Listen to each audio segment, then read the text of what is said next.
The famous tandem. Things okay, man?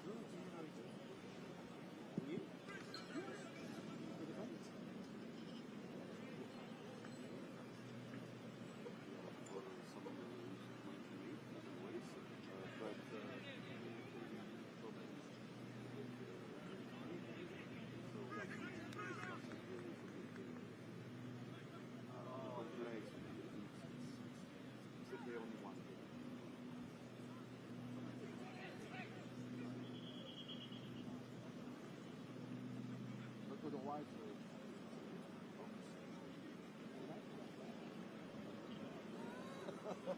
okay, let's catch up on.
From the Toyota Soccer Center in Frisco, Texas, welcome to Day 5 of the MLS NEXT Cup. Let's start the morning with a U17 quarterfinal matchup between FC Delco and Columbus Crew. Alongside Rodney Wallace and Sean St. Jacques, I'm Justin Galanti, thrilled to be back with you and we are super excited for this one. Taking a look at the U17 bracket, we have made it to the quarterfinal round. Our match, the one in the bottom right-hand corner of your screen. And what sticks out the most, perhaps, FC Delco, the lone non-MLS affiliated club remaining of the 8 left at U17. Let's take a look at our starting lineups for this one. And Rodney, there are some really impressive players on the pitch. Let's start with Columbus and a bunch of guys that their head coach, Gus Terran's, really excited about. Yeah, this is going to be an exciting group, possession-based group. And it's going to be key for them to maintain the possession of the ball, maintain their shape in order to get forward. But we have players like Patel, like Bornetto, who are going to be making a big difference for this team.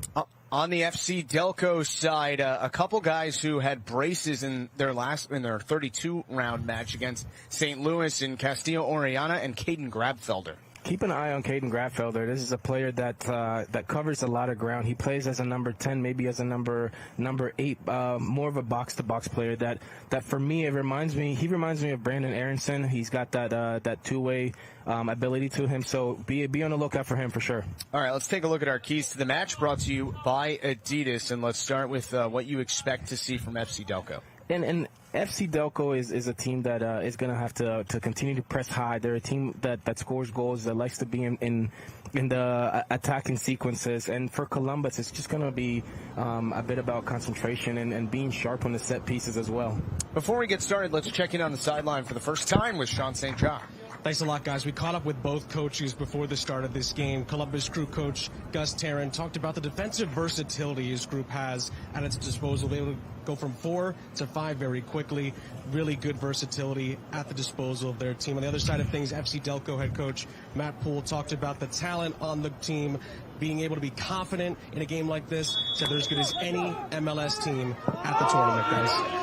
Well, thank you, Sean. We are underway. Delco in the white kits, black and the gold, the classic Columbus Crew colors, as we start this U17 quarterfinal match. Winner of this one gets the winner of Austin FC and Orlando City in the semifinal in a couple of days.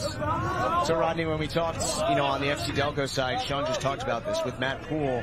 We said, what's the key for your club, so far in its first 2 matches and then going forward? And he said, well, when you're as talented as any MLS team, it's not that hard. Yeah, and it shows the confidence that the coach has. And it's important to notice the fact that they're not backing down. They're not afraid of the fact that they're playing against an MLS academy. So don't forget, you can check in with us on Twitch. Any questions you have for Rodney or anyone else, certainly feel free to chime in, and we will answer any questions you have. Our early one is Sizzling Bacon, Rodney, that we've had this question. Sizzling Bacon, we're back, baby. Let's go. We're on Twitch. Let's get the questions in. Let's get the comments. So jersey rankings on both sides. What are you thinking? Well, Columbus crew went with the classic black, and I'm cool with it. FC Delco always keeps it simple with a basic white. So medium rating. I'm not too concerned about the jerseys this game. I feel like the quality of the play is going to be the most important thing. So I'm gonna keep it soccer today. That's what I'm gonna do. You know what? I'm not gonna get distracted by the fact that Jamie's not here.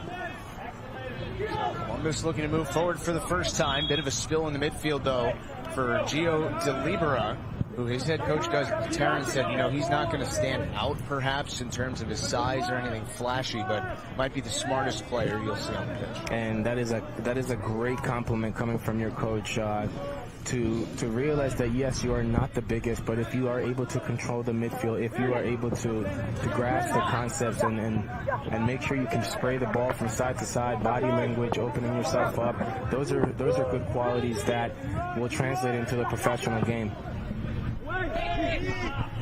This one comes all the way in on the Delco keeper, which is Nick Willen.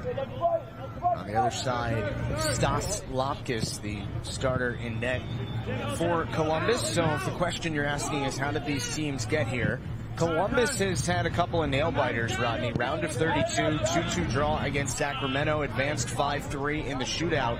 That was a match that they led 2-0, gave up 2 goals, and had to go to the kicks from the penalty mark to advance. Then a 1-1 draw with Atlanta and advanced 4-3 in the shootout. And Gus Terran was happy with the first half against Sacramento and the second half against Atlanta, but he said, we want to put together a full 90 minutes today. Here's an early opportunity, a save. Rebound was loose in front, cleared out of trouble though by Matthew Reed for Delco. But just going back on that, right, Columbus looking to put together a full match. That's what you have to do when it gets down to a quarterfinal and everyone is so talented. So check out this opportunity.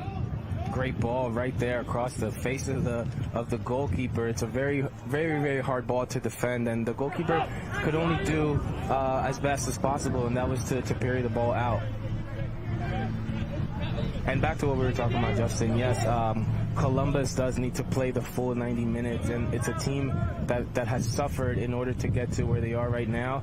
But at times, I kind of like suffering a little bit in tournaments, just because you go through the adversity early and you're able to gain momentum just from the results alone. On the other side, FC Delco, a couple impressive performances in terms of goal scoring. 6-3 win against St. Louis City in the round of 32. 3-2 victory against Seattle in the round of 16. But the focus from their head coach, Matt Poole, was trying to be a little bit stronger defensively today, as this cross out in front is handled by Columbus's Jackson Lindemore, one of the center backs that Gus Terran pointed out to us would be very impactful today.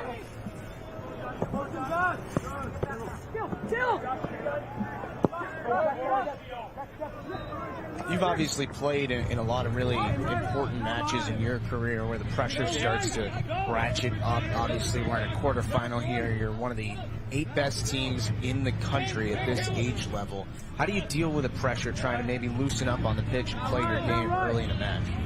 I think you really focus on the fact that... Well, here's an opportunity for Columbus. Sorry, Rodney. It was Willen coming well off his line to get the touch. And it was last touched by Columbus, so it'll be a goal. I think that this late in the tournament now, at this stage, is when you start to see the quality. The players can now have understood how the tournament works. They've experienced the adversity, and now it's really about, okay, now we're in this tournament, now it's a win and go home, so let's play our best brand of soccer. Now you're at the point where 3 wins will get you an MLS Cup championship. MLS Next Cup. What a week it has been. We're on day 5. These matches, in terms of importance, just getting bigger and bigger and bigger. You said FC Delco, the lone non-MLS club remaining at U17. But Matt Poole had a really good thing to say about that when you sort of chatted with him about, you know, the aspirations of his players. He was saying one of the best things about American soccer right now, Rodney, is that you can come from an MLS academy or from an FC Delco and have a professional career. And plenty of these players on his roster for this tournament expect to have professional careers. Yeah, it's so important to get that confidence from your manager. Columbus with another opportunity, and they win a corner. And to realize that just because of the fact that you're not in an academy, you can still make it to the next level. It doesn't mean that because you're not in an academy, you're not gonna get a fair look. It's really about the performance and what you can do on the field. And once you start to develop good habits, then you start to make a name for yourself. And especially with an event like this, everybody is going to have the opportunity to be seen. See what Columbus can do on this set piece. Headed up high, still inside the box, trying to get one towards the cage, just wide on the attempt. Early chance, and it'll be a corner on the other side now for the Crew. And this play was created just because the service was there. You're giving your team a chance to get there. You're giving your team an opportunity to get a goal, and that's what it is. At this age, it's about the sharpness. So get the ball in front of the goal. Get the ball right there to a target. It was Damon Songha who had the last touch for Delco. FC Delco out of Pennsylvania. They'll clear this one back towards midfield, and Ramsey Ray. Colin 11 GS on the chat. Who is the team training to the left of the field? And I believe that is North Texas MLS Next Pro. Yeah, the second team, who you got a chance to go see the other day. They're incredible. I went to watch North Texas versus Minnesota too, and both teams were elite. Their level of play was incredible. But I was so impressed by North Texas and what they were able to do as a collective, how organized they were, and the way that they attacked. Every single time they got the ball, they were going forward. Texas at the moment towards the top of the Western Conference. Love this combination play. Love that one-touch playing, off-the-ball movement. Players are rotating. Body language is positive. Calm on the ball. Columbus has held a good bit of possession, nearly 9 minutes into this match. Trying to pay it off.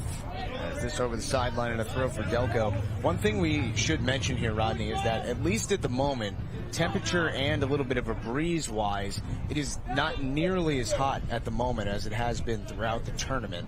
So that is something to know as we go along today. Yeah, it's a bit breezier today. I'll tell you that much. You're not sweating as much. You actually look good today, man. You sound shocked. The last couple of days, you looked a little bit.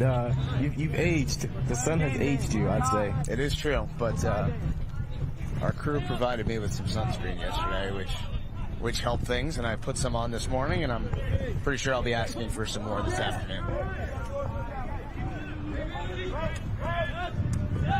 Back it comes here for Stas Lapkis. Goes by Stas. His full name is Stanislav. This is sent back out towards the midfield.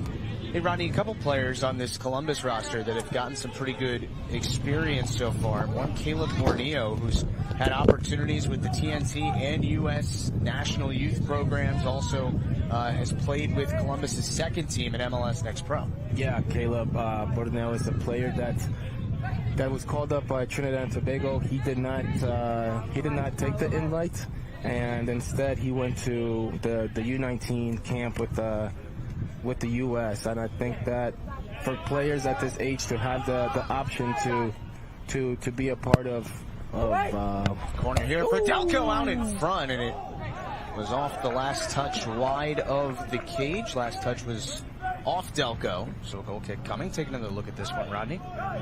And yeah, here, this again, we're talking about good service, right? And we're talking about creating opportunities. All you have to do is put the ball in the right place and allow your teammates to get a chance. But as I was talking about, Caleb Borneo is the fact that he chose the U.S. U19 camp, and this is something that is not permanent, and he has the option to play for Trinidad as well. So he's keeping his options open, which is completely fine. You don't have to make a decision at such a young age.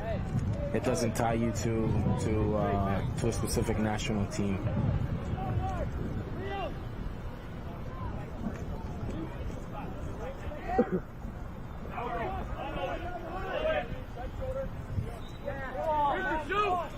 Here is the man we just talked about, Caleb Borneo.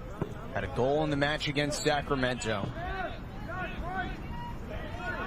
2-2 and 1-1 the scores in the Columbus matches, 6-3 and 3-2 in Delco's first two, taking out a couple of MLS affiliated clubs and hoping to do so again today. Follow along on Twitch. We're here. Hang out with us today. Share your comments, questions. Yeah, we've had some really fun discussions throughout the week. Here's an opportunity for Columbus, looking to move forward once again, just outside the box. Good possession here from Columbus. And Borneo will retreat a bit. And then how fast can you win the ball back? Right there. Great job by FC Delco to be able to beat that pressure.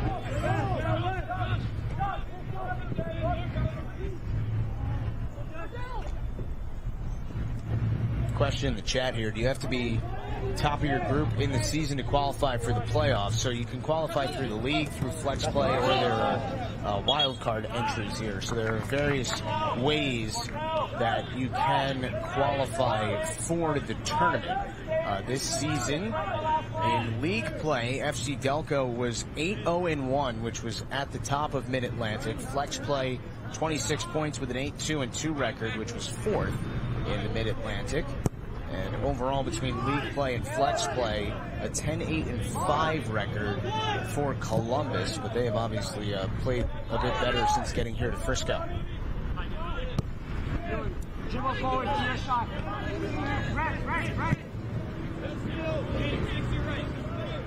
Justin Galante, Rodney Wallace, Sean St. Jacques, and our entire outstanding crew. Glad to be with you here from the Toyota Soccer Center in Frisco. Day 5 of the MLS NEXT Cup. We have reached quarterfinal matches at U17 here. And the winner of this match will go through to the semifinals. And remember, this weekend, you see the temperature not too bad at the moment, 79 degrees. This upcoming weekend, we will have all the championship matches over at Toyota Stadium, which I'm sure is going to be a pretty big thrill for everyone that gets there.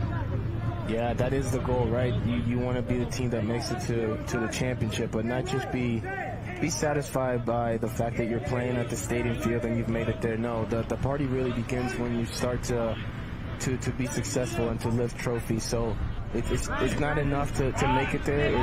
It's how do you conquer that field? How do you raise the trophy and make and build memories? Here's John McDade. He and his brother Joseph, 10-16 for FC Delco, and Matt Poole, their head coach, said that they are twins that look exactly alike, but they're actually fraternal twins. There you see John, who goes by Jack. He had a goal in the match against St. Louis. His brother Joseph had a goal in the win against Seattle. So it's been a bit of a party for the McDade family. This one comes onto the foot of Lindemore for Columbus, who's able to send it away from trouble. It's an interesting question here, Rodney. What team that is left in the playoffs do you think has the most potential to win it all? Well, I mean, tell me if you agree, but I think once you get to this point, 8 teams left, right? It's anybody's cup to go after at the moment, right? I agree with you. I think already being in this position, it's there for the taking, and it's just about what team wants it more. You also have to get lucky with a couple of results, and I think that this is a true example for Columbus, for them to have to win games in PKs, and that just builds it builds character, and it allows you to suffer a little bit and go through adversity, and once you start to get past it, then you start to become a force in the tournament. Throw here for FC Delco deep in the Columbus end. 17th minute of action here. You obviously had tons of experiences, similar to this one. So I'm curious, when you have a tournament like this where you're playing multiple matches, not that much time in between to recover, what are some of the things that you did to make sure, you were fit for each match? As a kid? Or even as a player. Well, what would you recommend to these guys who had a day off in between? I mean, for these guys, at this age, honestly, I wasn't as professional as these kids are these days. Nowadays they have trainers on site. Nowadays they have, for example, massage therapists. They have a lot of different things available to them that I didn't have. So I was more concerned about what I was going to do after the game with my boys. So hanging out by the pool, whatever it was around the hotel that I was able to do, that we were able to enjoy, walking around the town, things like that. That's where I was. I wasn't at this level where I had a massage at 2:30 after a game, things like that. So these kids are flying. These kids are young professionals, and it's great to see that all of these things are offered to them. So this is Grabfelder for Delco. Service in, back post all the way through. Trying to hit Damon Senga. It will be a goal kick for Lapkus.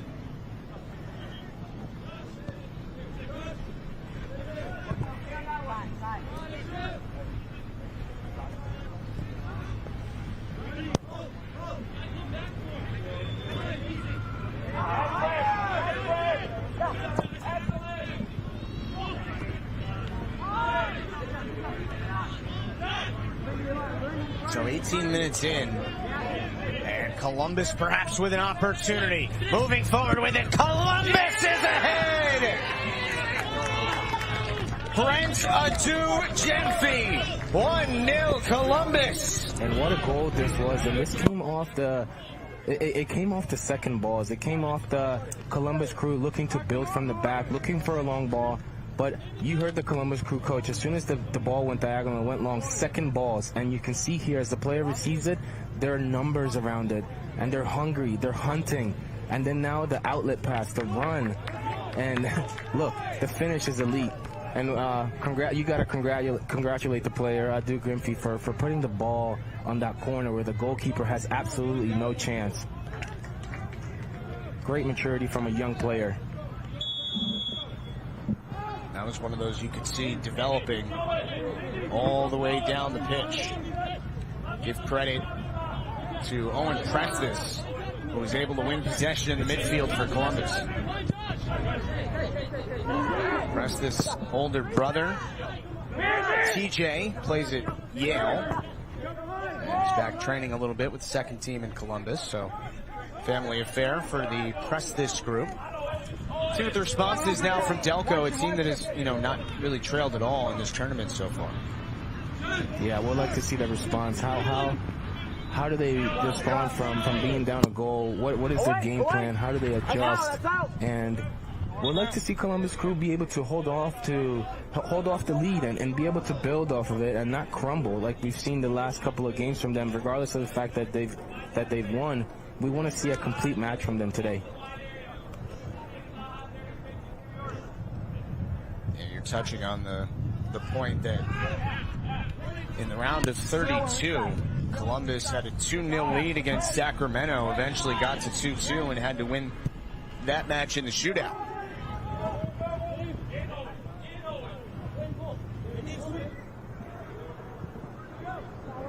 So 1-0 lead on Brent Adu-Jemfi's first goal of the tournament. 19th minute. And Columbus has moved out in front of FC Delco. I enjoyed the whole build-up. I enjoyed the goal. I'm mostly excited about the tackle from Prestis to win the ball in the middle, and the way that Columbus was able to get numbers and hunt for that ball, and then go on the counter and make it a perfect play by finishing. And this entire match so far, Owen Prestis has been getting a lot of love in our Twitch chat, and the Chase B says their dad actually played in the MLS too, so what a family that is. It's a family affair. I love it. Gotta love this game. Good hold-off play right there. But again, Columbus pressing, putting numbers behind the ball. Taha Habrun here.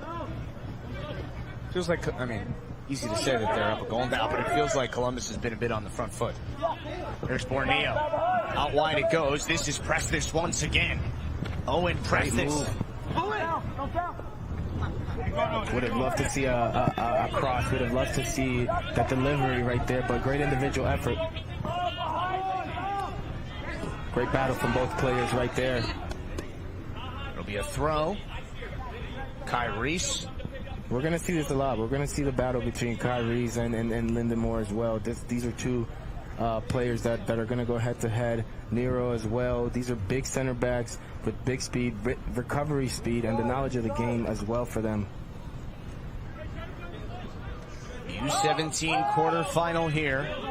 Almost at the midway point of the first half, and a 1-0 lead for Columbus.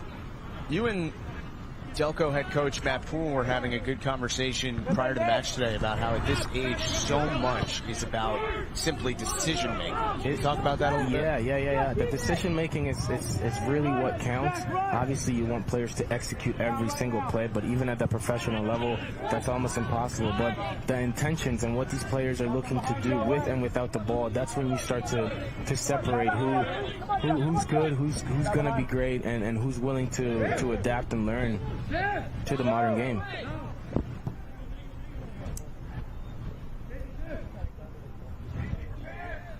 Remember, we've been having a hydro break per half.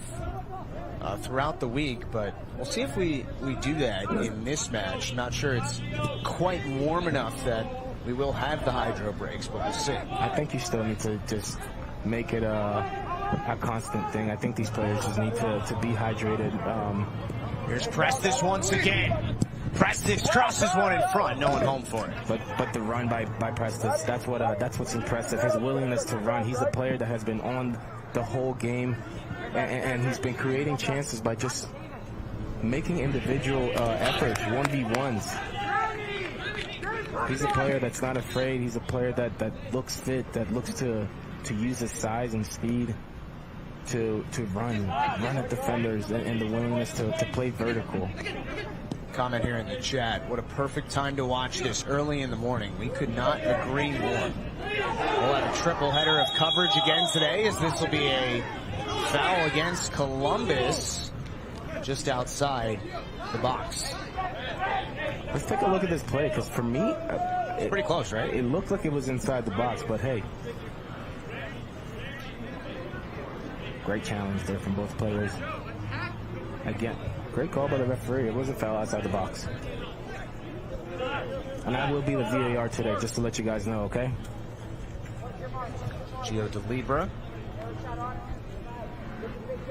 And here's an opportunity for FC Delco.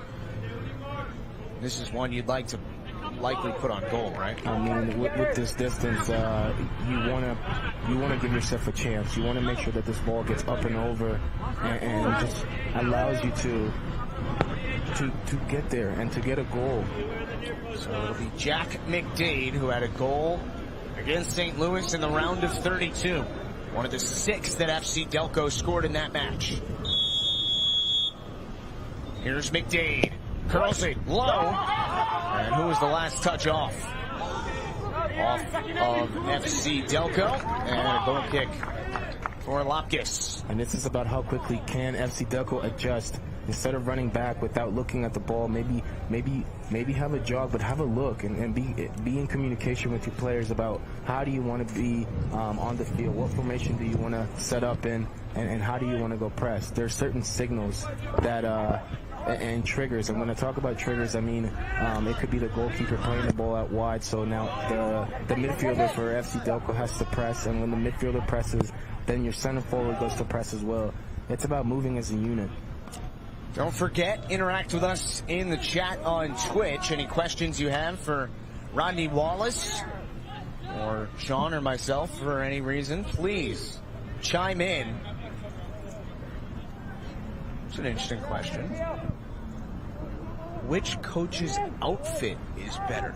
So we have Matt Poole for FC Delco and Gus Terran for Columbus. We'll get shots of both of them in a moment, and then we can see. All right, so there we've got Matt Poole. We'll do the fit check on him, and there you see Gus Terran. And obviously spectacular work from our crew here, huh? Getting those shots very quickly. Which one do you like better, Rodney? I know you have pretty good style. I think that both coaches are doing the best they can with the with the temperature, so good for both of them on whatever they're wearing, because it's hot out here. I think it's important to notice, though, the defensive work that Columbus has to do here, the compactness that they must maintain, because FC Delco is now on the front foot, and they're looking to attack. They're looking to go in behind. They're looking to go out wide. It's about the distances. What can you do on the wings individually, or can you have a 1v2? Foul against Columbus there. As Delco doing a bit of a better job with possession. Take a look there, Ramsey Ray with the foul against Nathan Brown, but it did look like Brown kind of had a grab of the jersey there of Ray a little bit, and that's why Ray was contesting the call. Ramsey Ray has been solid this game already. He's been keeping the player in check. He's making sure that there are there's no room for error. There is no room for creativity from the midfielder.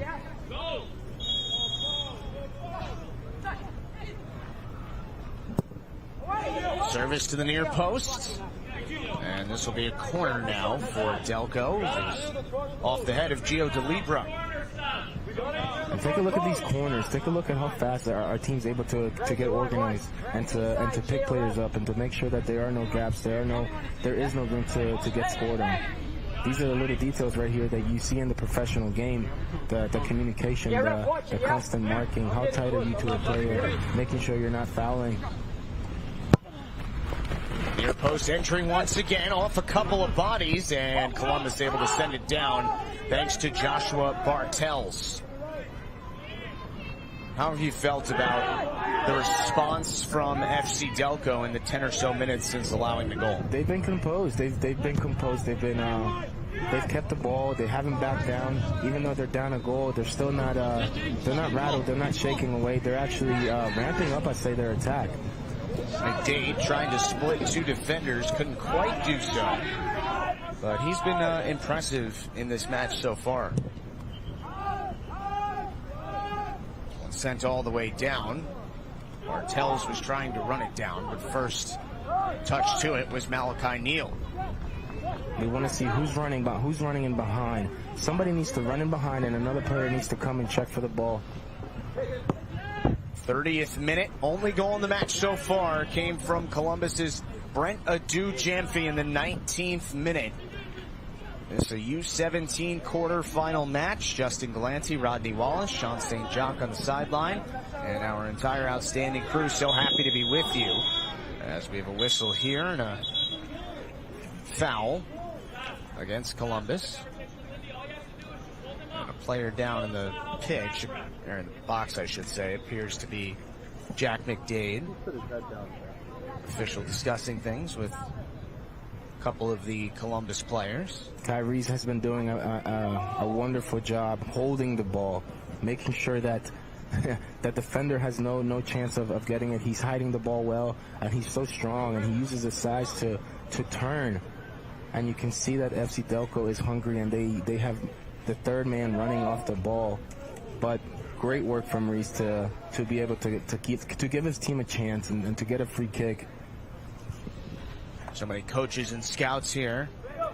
Looks like we had a Georgetown Hoyas sighting there. Okay. Shout out to Georgetown. Gotta represent the DMV, right, my friend? Yeah, no, I actually like Georgetown a lot. Grabfelder. And it was, I believe, deflected off the wall, so this will be a corner coming. Quickly, Rodney, just your answer. We had a question in the chat. Who do you think is going to win the World Cup? Besides Costa Rica? You can pick whoever you want. Yeah, no, I'm gonna pick Costa Rica. Why would I not put my money on my boys? I have learned that disagreeing with you is not a good idea, so I'm picking whoever you're picking. I like it. Sean, down on the sideline, who do you have in the World Cup? It's tough not to go with a couple of teams, right? Germany certainly would be in the conversation, the defending champions. France have to be in the discussion, although I think their form, I would argue, in the Nations League has been a little suspect so far. And to be fair, the U.S. are in a very difficult group. Wales are in there. Iran's a very good side normally at major tournaments. And you look at England, what they bring to the table. If they can play at their best, they could be one of those teams that gets to a final potentially as well. So it's a very deep field, as it always is at a World Cup. But I'm actually kind of leaning towards potentially going with maybe even a team like Portugal. You look at what they've done the last few cycles as well. They could certainly be in the conversation at the World Cup also, guys. So you're rooting for every single team at the World Cup? I was going to say. I've been calling my hand in the cookie jar. Pick one, and he gave us 10. I'll go with France. I'll go with France. I'll pick all Didn't you just say you were leaning Portugal? No, I think they have a good team. I think they'll be in the conversation. I got you. But I'll go with the defending champs. All right, so... so he just switched it up again? He went from Portugal to the defending champs. Putting words in my mouth now, Rod. It was a wild ride. So we've entered our first hydro break here. I am supposed to do a little bit of analysis before I give my pick. Am I that was awesome. No, you did. You do offer up a lot of knowledge. We really do actually appreciate you being here and giving us these facts. Sean St. Jacques spitting facts, He does. 33rd minute here, and you take a look at the FC Delco sideline, now the Columbus sideline, and Columbus, the 1-0 lead on the goal from Brent Adu-Jamfi. And this has been a very entertaining match so far. And, I mean, You can disagree with me if you like. I wouldn't suggest it, but I would think that both coaches are fairly pleased at the moment. Yeah, I think that both coaches right now are fairly pleased. I do agree with that, Justin, but I also know that FC Delco is looking to ramp it up a little bit. They've had good amount of possession, but it's now about the final product, right? You can keep the ball as much as possible. You can control the tempo, but you got to figure out ways to hurt them, and that's maybe getting the ball in between the lines, receiving in the pocket. But again, Kai Reese has done a good job of being a target player. Now, can we get players supporting him? Can he have a laid back, and can we have a third man running on the wing? And while we have a moment, let's throw it down to Sean St. Jacques, who has Columbus Crew head coach Gus Tarrant. Yeah, guys, here with Coach Gus Tarrant. Coach, obviously a great finish on the first goal. What have you seen so far in the first half from your guys? Yeah, I think we're doing a decent job of building the game. I think we'd like to be a little bit more disciplined in our ability to get in behind Delco, and of course we have to minimize our ability on set pieces to maintain a good footprint in the game. We heard you and your staff telling your guys, keep the energy up after the goals, keep that same level. What have you seen from your guys in that regard? Yeah, I think we've been great so far. Guys are working. Of course, Delco has some dangerous pieces that we want to try to manage, and maintaining a high level of energy plus discipline in our roles on the field will be important. Thanks for your time, Coach. Best of luck. Thanks. Guys. Thank you, Sean. Thank you, Gus. 35th minute. And we have seen so much throughout the week here, Rodney. Goals very late in first halves that have completely changed the tenor of matches. Yeah, no, and that's credit to both sides. In my opinion, I think it's giving credit to these players and their determination and their will to continue to play throughout the whole match. Corner coming here for FC Delco. Got a couple of these in the last few minutes, really starting to build some momentum. It's a dangerous team that scored 9 goals in its first 2 matches here in MLS NEXT Cup. Good service in. The service has been outstanding. Yeah, give the credit to Jack McDade on that. Here's a shot and a save made by Stas Lopkis. Good outlet ball by the goalkeeper. But again, FC Delco is right there to press, right there to make sure that there is absolutely no danger.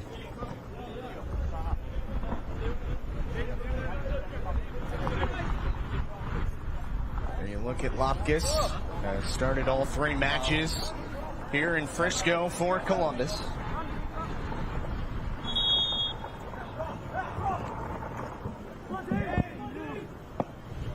Oh, here's a beautiful touch, but it was last touch by Prestis. Throw for Delco coming. The right back for FC Delco, he has been very, very, very, very mature with his play. He's been at the right place. He's been there at the right time. And he's making sure that he's making those tackles that are going to prevent his team from going down another goal. Columbus Crew also doing a great job though at the possession and looking long.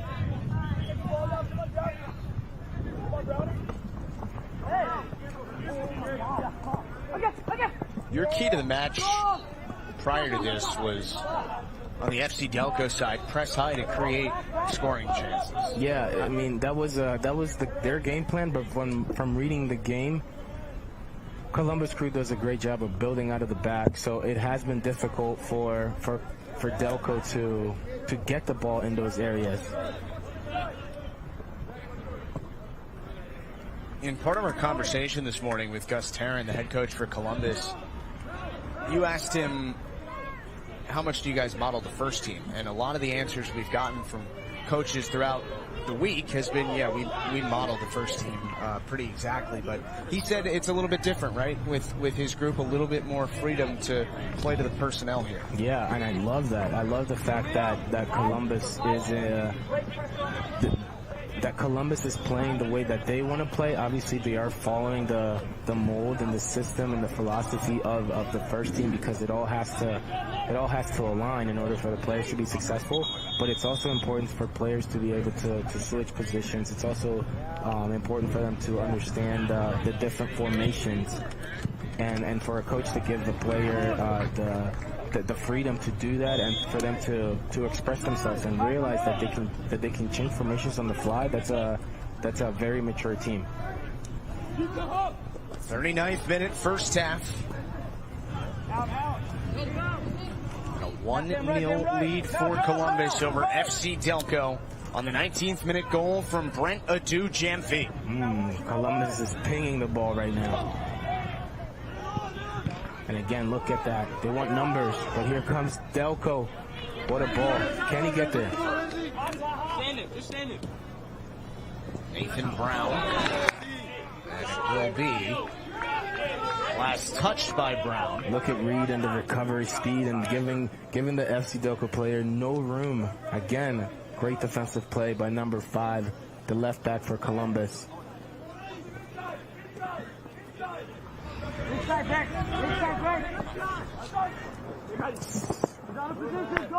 Beautiful play there to win possession by Matthew Reed. Delco on attack once again. This is Kai Reese. This is that one-on-one matchup you've been watching all afternoon. This morning. Columbus is very clever with their defending, making sure that it's never a 1v1 situation.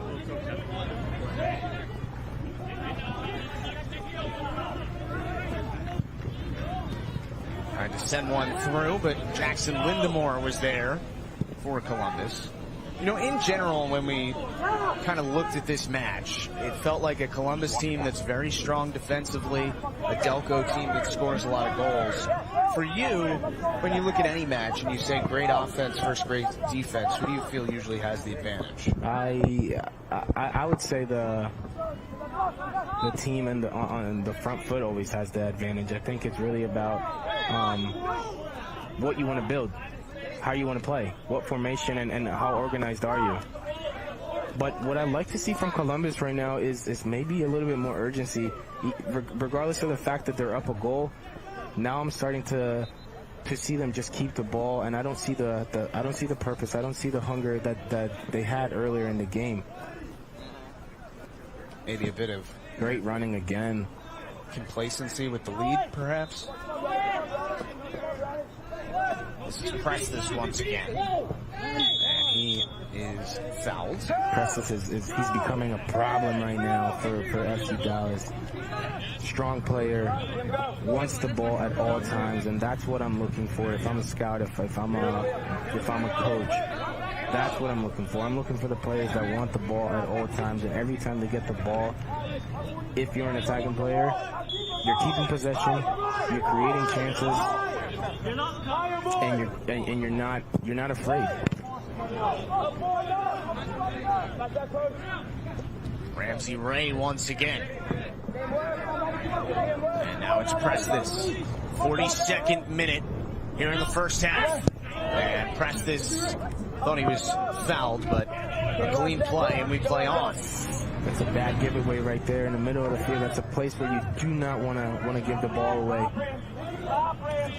Just run back, Ramsey. You can hear Gus right there, the head coach for Columbus. Just run back. Grabfelder has a look at it. Looks like he was going wide anyway, as Lopkis handles it easily.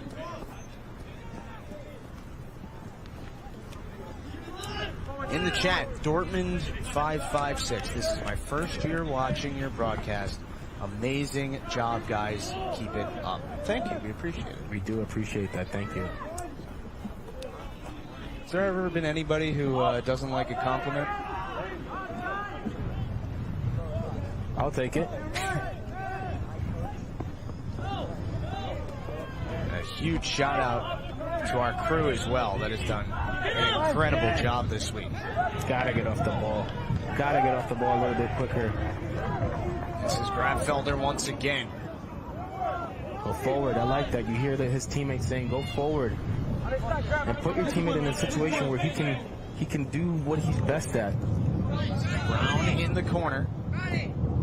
Sends one out in front. Good patience right there from Prestes not to give the ball up.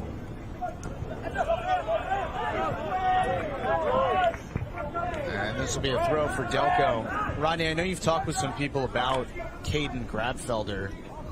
Who does his game kind of remind you of?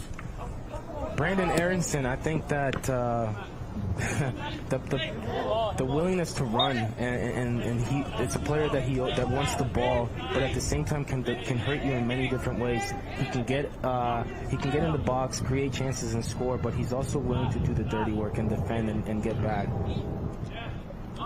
We've seen the growth of Brandon Aronson and the fact that he's developed so quickly and how fast he's adapted to the system of the national team. Now it's about sharpening up your a couple of details, but the U.S. has a good chance at the World Cup. You know what I mean? Has a good chance to advance in the group. I like to see a young U.S. squad do well.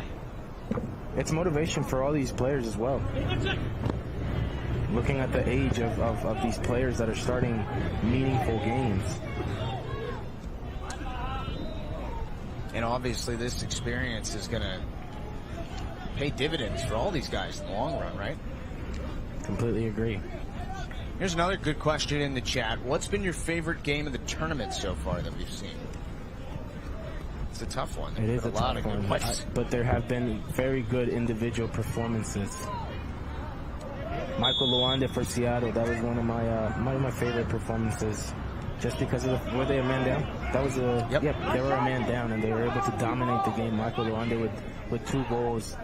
Man down from the 19th minute on and won 3. And they dominated the game, the possession. They dominated the tempo.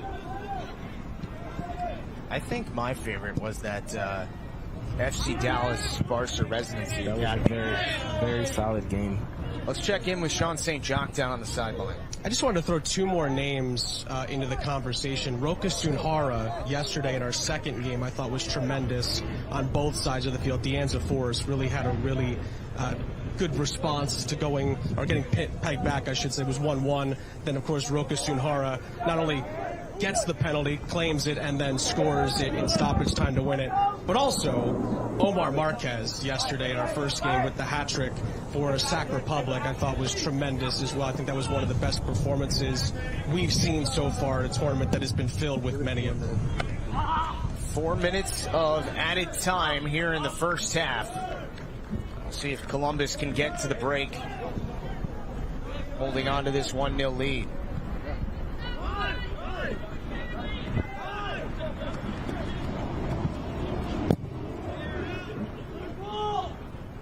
And you often hear the term pinch in, and that's when the players have to be compact on the opposite side of the ball, making sure that the opposition isn't able to break lines and get up the field as quickly as they want.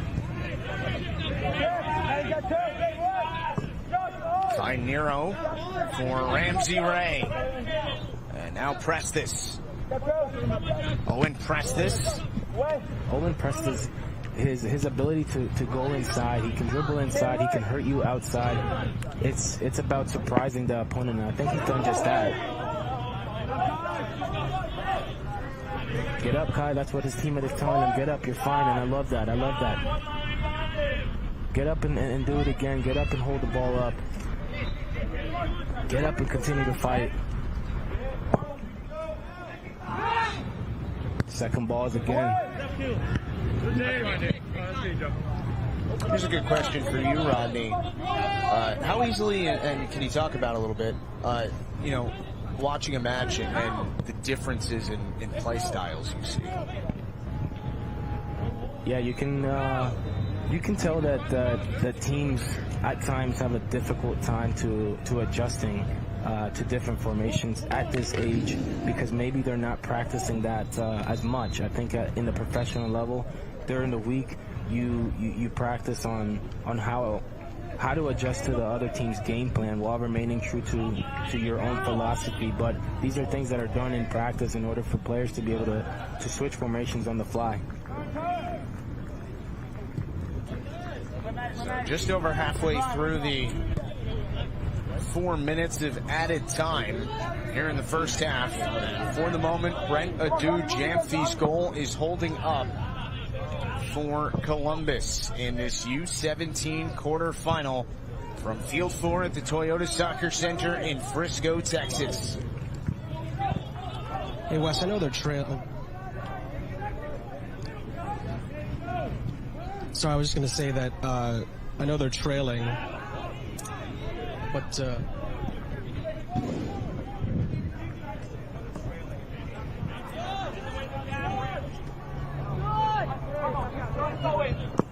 We'll get back to Sean in just a second. Down on the sideline, as Delco looks to create another opportunity here. We have a whistle and a foul, and let's throw it back to Sean. Geez, guys, just wanted to see that Matt Poole and his group are still really encouraging the group. They're still pushing them on, still trying to keep them engaged. And we've seen some good signs from them so far in this first half, and signs they can get back into this game and make it very good in the second half from their point of view. Well, this will be a good chance. Thank you, Sean. This will be a good chance for FC Delco late in the half. Had one from almost this exact mark a little bit earlier, Rodney. And this is a crucial play for both teams. FC Delco maybe just putting the ball in the right place to give their team a chance. McDade, Back post. still an opportunity, and this will be a corner for FC Delco. I do not. Why do the referees do that? Why don't they give them the chance to take the corner? Why do they stop the game at the best time of the, giving them a chance, not giving them a chance to even get the goal? Well, it is halftime. And as we go to the break, the one goal we've seen from Brent Adu-Jamphy and Columbus Crew with a 1-0 lead in the U17 quarterfinal over FC Delco. We'll be back in just a moment here from the Toyota Soccer Center.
Welcome back as we get set to start the second half in this U17 quarterfinal between Columbus and FC Delco. Let's throw it down to the sideline with Sean St. Jacques and FC Delco head coach Matt Poole. Thanks a lot, guys. Here with Coach Poole. Thoughts on the first half? I know you're not where you want to be on the score sheet, but what encouraged you about the way you guys played? Yeah, I think, obviously we've caused a bit of problems for them, especially when we played Kai as our target forward. We've got a couple of restarts, but, our service hasn't been good enough yet. But ultimately, I think, look, the difference between us today and some of the other days, I think we're, a bit timid, especially, it's a big game. It's being televised. But ultimately, we just got to play simple. Connect our first pass, move off the ball, combine a bit. And, we'll create some chances. So, ultimately, they've only had one full chance, and obviously they took it quite well. But, we've got 45 more minutes. What was some of the discussion between you, your assistants, and the players about halftime adjustments? Yeah, not too much. I think it's just changing the mentality. We've got to be, a bit more courageous, have a bit more confidence. And, look, ultimately, if we lose, we lose. But don't be afraid. If you want to win, you can't be afraid you're going to lose, and whether it's in possession or ultimately in the game. So just having a better mentality. And then secondly, I think, when we do play off Kai, just making sure we have runners connected, because it's hard, obviously, to track players sometimes through midfield. And again, just some better restarts in terms of our service. As a coach, when it comes to confidence, how do you go about reinstilling that or reminding them about that? Start with playing simple. Just connect the first pass, play, and move again, right? And then once your confidence grows, then you can be a bit more complex. But, right now, obviously, again, it's only 45 minutes. We've got 45 more, and I'm pretty confident we'll be a bit better in the second half. Coach, thanks for your time and best of luck. My pleasure. Thanks. Guys. Thanks so much, Sean. And let's bring it inside the broadcast booth. Justin Galante, Rodney Wallace. Great to be back with you all at halftime. So, Rodney, we got Matt Poole's thoughts on the first half. Let's get your thoughts on the first half. I think that both teams had a mature game. I think that both of them were able to kind of control what they could control. And what I mean by that for FC Delco, they were a team that stayed compact. They were a goal down, but they never really backed down. They still try to create chances, but as you can hear their coach saying, the delivery, it's the final ball, it's the product. Can now FC Delco really define themselves and get a goal and put themselves in a position to win this game? Let's take a look at the highlights from the first half, brought to you by Adidas. And early on, a big-time save on an opportunity for Columbus. The stop made by Nick Willen. And this comes from an individual effort, but the diagonal ball right here, and putting the ball across the face of the goalkeeper, that's so difficult for a goalkeeper to handle. So we went scoreless until the 19th minute when Columbus was able to get on the board. Great pressure right there from Columbus to make sure that they win the ball in order to go forward, and right there press this with the game-winning, with the ball right there to win it, and for Brent Adu Gimphy to put the ball in the back of the net on the far side of the goalkeeper shows a lot of maturity from the player. And then this was late in the half. A foul against Columbus's Ramsey Ray set up this free kick opportunity. And we talk about service, and this is something that comes out of the training room, to put it back post and give yourself a chance to maybe tie it. So that was the first half in a couple of clips for you, and it's a 1-0 lead for Columbus. And before we get back to action, let's check out our Adidas sounds of the game. Hey, Caleb, better.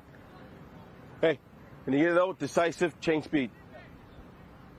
So when the ball's on that side and Bartels is high, you can play in the pocket and see if you can get the ball. Because if he starts to drift and go to Taha, you get it, you're between lines and you can go. Okay? So move to find spaces. You don't have to drop to find it. Taking space. So then, even on this big ball, yeah, if it's in behind and we're not able to pick it up and they regain, look, we've taken space. Now we can elevate the lines and we can compact this space here and we're ready to defend. And we're not leaving so much space between the lines. Clear? Yeah. So those are sounds of the game brought to you by Adidas. So let's take another look at the bracket. Our match in the bottom right-hand corner of your screen, FC Delco Columbus. Winner goes to the U17 semifinal to take on Austin FC or Orlando City. And on the other side of the bracket, Los Angeles FC, which probably came in as the favorite at U17, taking on Chicago, Philadelphia, and Red Bulls in the bottom left-hand corner. And all the winners will play in the semis. But Rodney, I think the thing that stands out, and we've talked about this a little bit throughout the first half, but Delco, the lone non-MLS affiliated club remaining. Yeah, and they're fearless, and I think that they're taking this challenge as a way to build and to grow. And the fact that they're the only non-academy team, it means that it's like you against the world, right? So now it's you're the underdog. So it's about how can you make it out of this situation where you're a goal down in order to advance in the group in the bracket. Well, we've seen some really outstanding performances here. Maybe none better than yesterday when Omar Marquez had a hat trick for Sacramento to help his side advance. And let's take a look back at that pretty special moment. Let's take a look back at the full-time highlights brought to you by Adidas. This under-15 quarterfinals between Sacramento Republic and New York Red Bulls. It started with Omar Marquez, who would have a memorable day. What a strike. Caught it so clean off his left foot into the back of the net, celebrating with his squad, putting his team on the back. It would be the first of 3 goals for Marquez. Here's the second. And it's a wonderful finish. And it's not as easy as it looks, but the recognition to know that the goalkeeper's out, the goalkeeper slid, and he had a knee slide of his own to celebrate yet again with the rest of the crew. Yeah, with those academy players, and he'd polish it off with a hat trick, and he'd celebrate with them again at the end of the match. Bing! And look at the combination right here between the 2 players, but the 1v1 effort to drag it back, get it on his right foot this time. Tremendous performance. And a hero's victory lap as well in a 3-0 victory. And no, it's not Messi. It's Omar Marquez.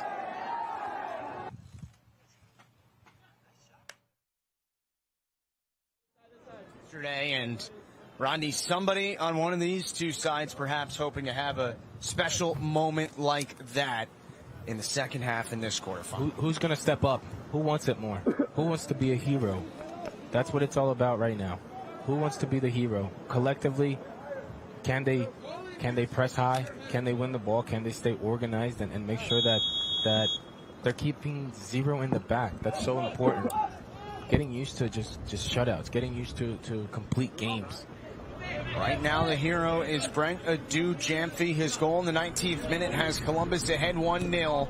We'll see if anybody can find one in the second half. I thought it was a great conversation that Sean had with Matt Poole coming out of halftime. He seemed extremely confident in his FC Delco's team's chances in the next 45 minutes. Yeah, and I love how calm he is. And what I mean by calm, he's not relaxed, but he's also well aware that his team has quality. Out in front, a shot just wide. Columbus's Taha Brune got a beautiful feed from Owen Prestis and nearly made it 2-0. Owen Prestis yet again showing his service, his individual efforts, his willingness to overlap, and the player could have done a lot better there to finish, but it's about the chance and how they're creating their chances. Go on. Well, I was going to say, one of the comments from Matt Poole was you can't win if you're afraid to lose, right? And I love that. The fact that you have to be brave. He's teaching his players that you have to take chances. Here is a chance and a stop for Lopkis for Columbus. You have to play without the fear of failure, right?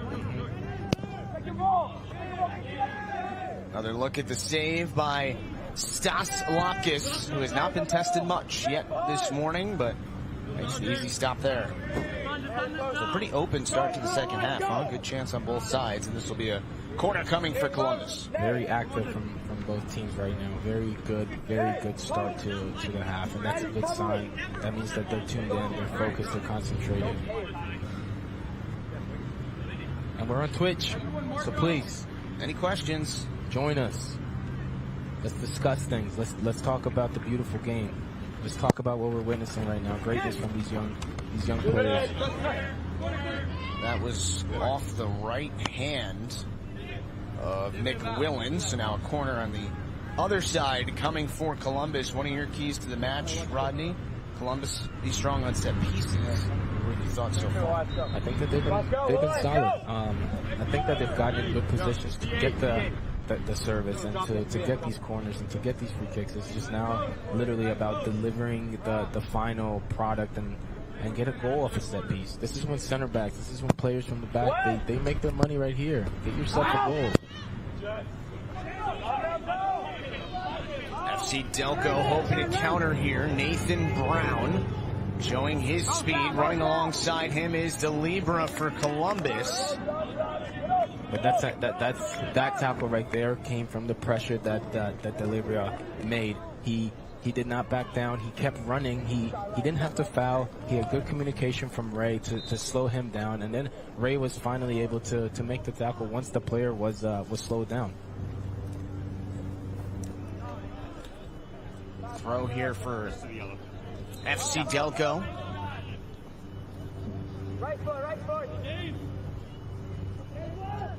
A couple interesting questions for you here, Rodney. First of all, how tall were you when you were 16?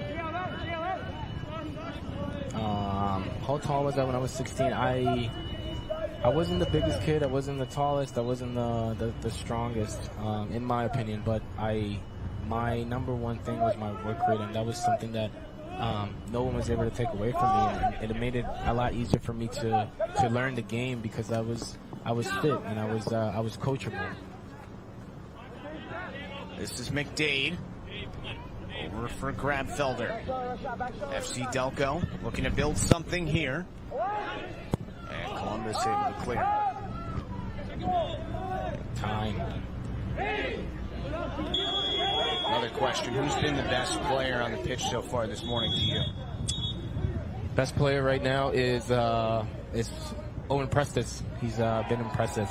His service, his one-on-one abilities. He's a player that has really shown that he has what it takes to build to the next level. I wouldn't say he's ready for the next level, but he's building towards the next level. We are on the same page, my friend. That was what I thought you were going to go with. You're going with him as well? Oh, yeah. Made that outstanding tackle that set up the lone goal in the match so far back in the 19th minute. What can Delco do? Put it on Lopkis, who handles it. But it seems like Delco has been building well offensively. End of the first half, started second. That's a good chance. And it comes off the hold-up play again from Kai Reese and then the third man running. Don't mind the service. Honestly, there weren't that many people in the box anyway. Obviously, the final product is important, but getting numbers in the box when the crosses are coming is crucial. Who wants to score a goal? You can't score if you're not in the box. This one chipped over the top and grabbed out of the air by Nick Willen once again. Turn around right there, body language. Being ready to turn before you even receive the ball, knowing that you have a little bit of space, creating that space for yourself. And if you don't have the option, play it as quick as possible. You can play back. Ping it back and forth until you have a clear look. Gonna have a substitution here for Columbus as Gabriel Cox is coming on. He will sub on for Caleb Bornea. Person in the chat here wants your thoughts again on that spicy penalty kick the other day from FC Dallas. Saw a blow up on social media. No, that was clever. That was very clever from the player. I wonder when he started that. I wonder where he even got the idea from.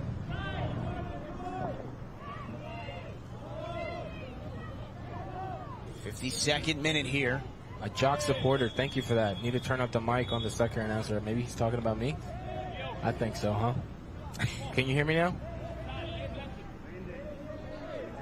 That's the honesty we need in the chat. That's the community building right there. That's constructive building, right? Not just trolling. You know what I mean?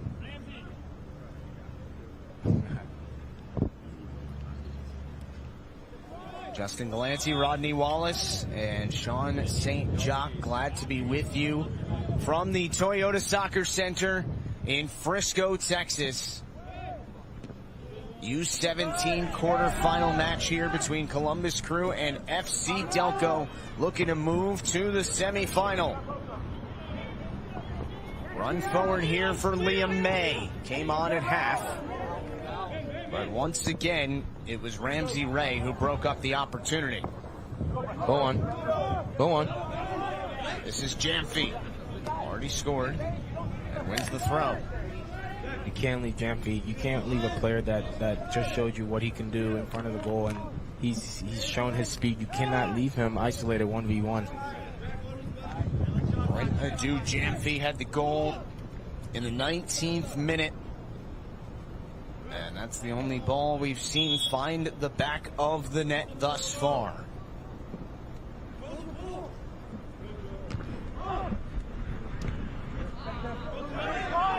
Bit of a strong touch there. It'll be a throw for FC Delco here.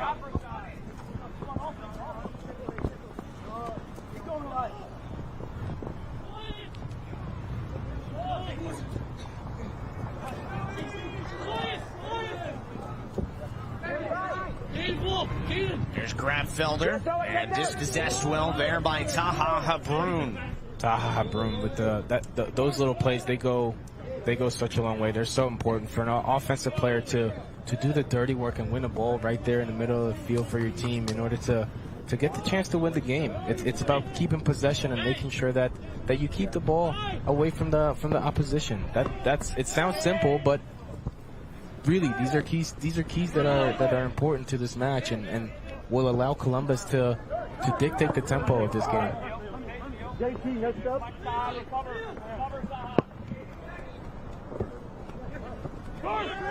Again, Kai Reese does a good job at holding the ball, but he also needs a supporting cast. He has to have players next to him, close to him, running off of him, or giving him an outlet in order for him to play the ball. Well, plenty of room in the middle of the pitch here, but it was kind of overrun by Gabriel Cox. And then Cox commits the foul. And that's a yellow card. Unfortunately, that comes from a sloppy touch, and now he has to make up for that. And thinking that the player was gonna go past him, he had to make that tackle. Smart tackle. Take the yellow card. Keep it moving.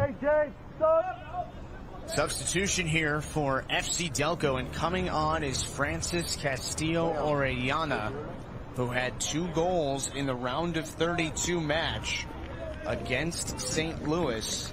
So this is a big weapon to bring in at this point for Matt Poole.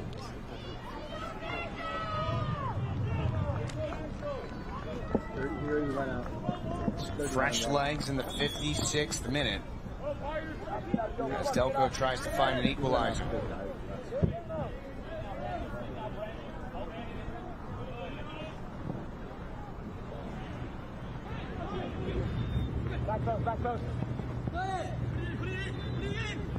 Here he is after just coming on, and very quickly wins a corner.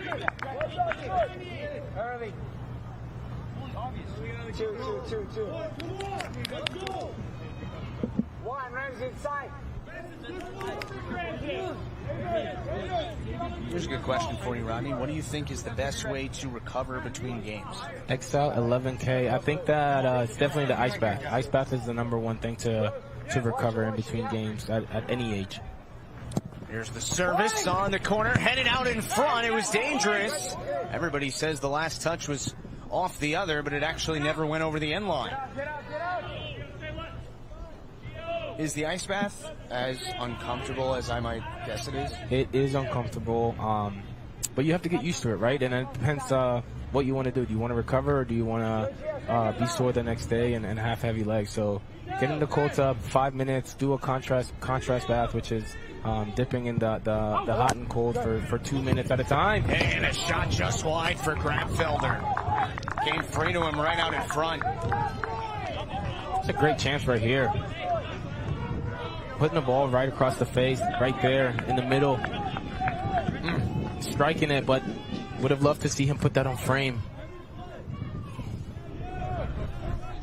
So close to the equalizer.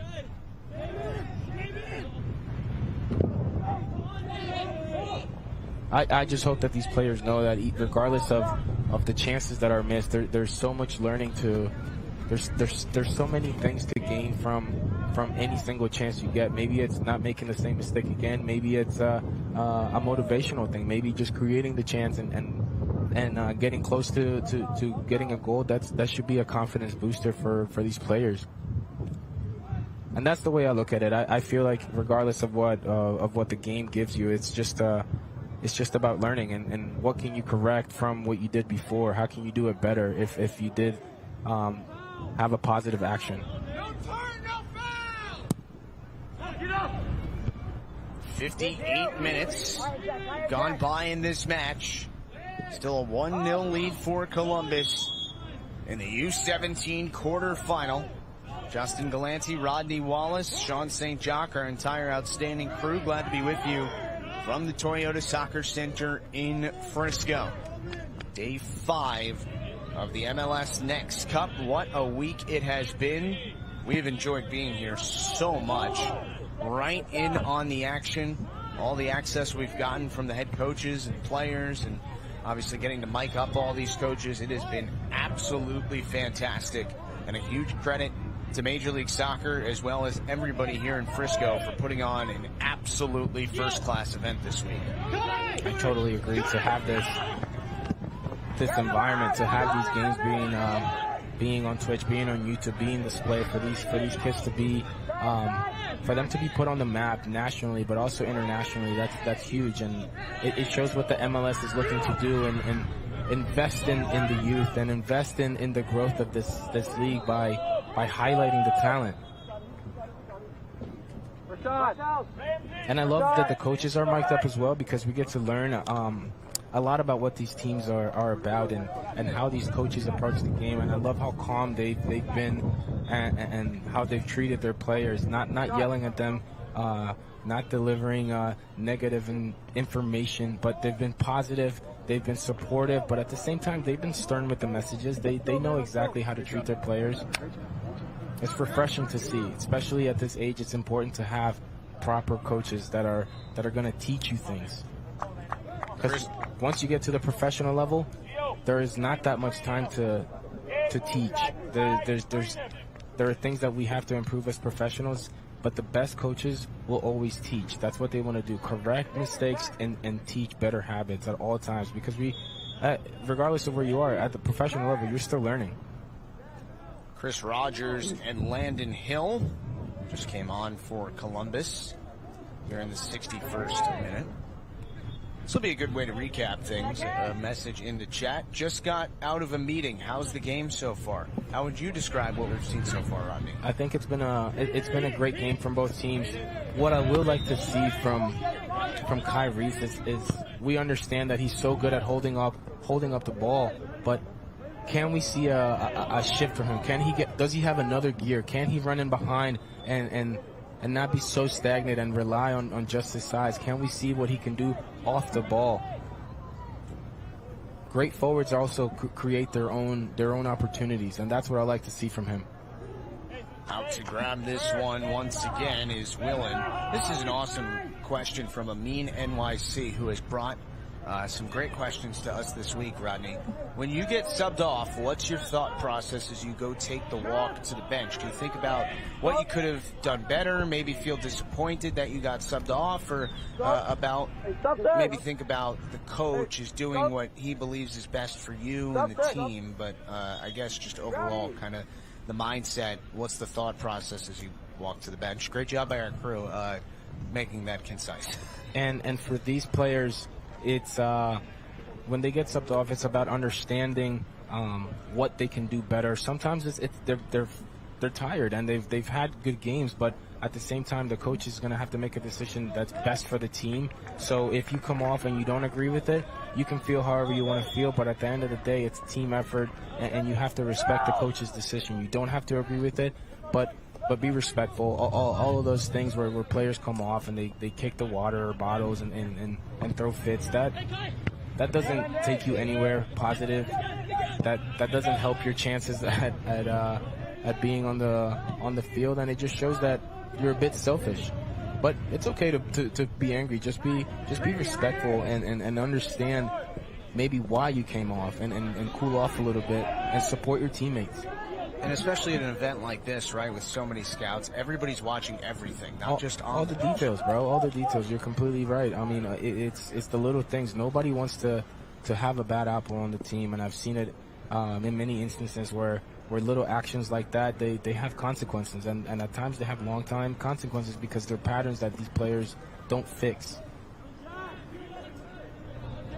Is there anything you can remember in your career that, was a huge learning moment for you where, I don't know, maybe you got frustrated once, did something, and you learned, learned how it would help you the rest of your career? Because we've talked so much about teaching and learning moments throughout the week here. I think it's just the consistency and understanding that every day that you go to the training facility, every day you go to training, you treat everybody with respect. You say hi to everybody. Everybody in the club is important, from the equipment manager to the chef or whoever it is, your coaches. Say good morning to everybody, be respectful, and really make it a family environment so everybody is on the same page and is able to gain more as a collective. 64th minute, still 1-0 Columbus. And if you look at the way that both these teams have played in the tournament through the round of 32 and then the round of 16, this match has taken a little bit more of a feel of the way Columbus wants. Another chance. Great save made by Nick Willen. Another chance goes out across the face of the net from Prestis, but what an opportunity for Columbus. Right out in front, this was Landon Hill. Landon Hill with the individual effort, splitting two defenders, but it was because he won the ball at the right place. He was able to pressure high, make sure that he gave himself an opportunity, but the individual effort, but great save from the goalkeeper. Yeah, Willen makes a great stop. Still a corner here, though, for Columbus. 65th minute. Quarter-final round here at the MLS NEXT Cup. This one headed back and over the side. It's a big-time save, by the way, but look at the pressure right here. And then he knows that he has two options.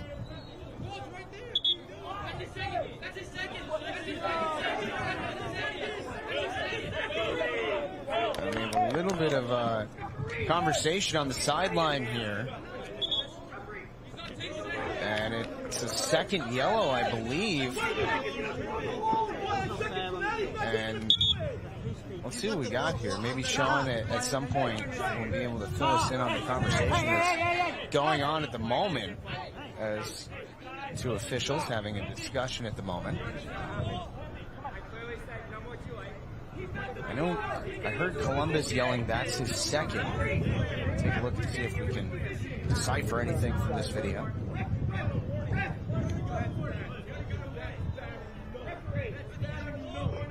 I believe that what Columbus' sideline is saying, that somebody from FC Delco kicked the ball away after it was over the sideline already and had already received a warning, so that they are saying should be a card here. So is he out or not? Is it a red card? That's what I'm trying to figure it out. He's out? Okay. Well, let's get out and let's stop wasting time. So if it's a red card, see yourself out, my guy. I understand that nobody wants to come off, but I guess he's still on the field. So I'm a bit confused as well, people. So, and the coach is not happy about that. He said it's effing bad.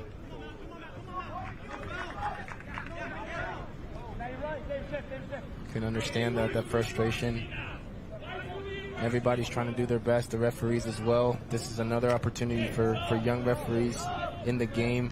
Maybe they don't have the most experience, but they're doing the best they can, and that's what we're here for, to lift the game. And that's why MLS is doing a great job by bringing in referees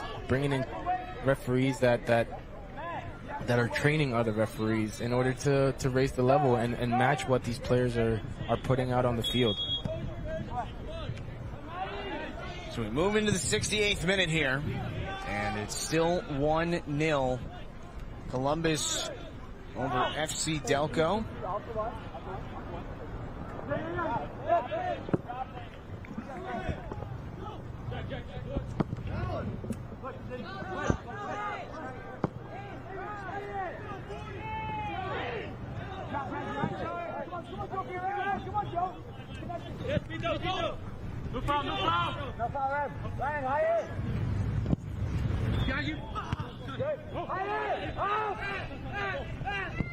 Delco trying to move forward again. Easy stop, though, on the attempt from Matthew Reed by Stas Lopkis, who has, not been tested that much, Rodney, but he's been strong when he has been. He's been consistent, and I love that what he did. He didn't catch the ball. He didn't hold on to the ball. He kept the ball at his feet.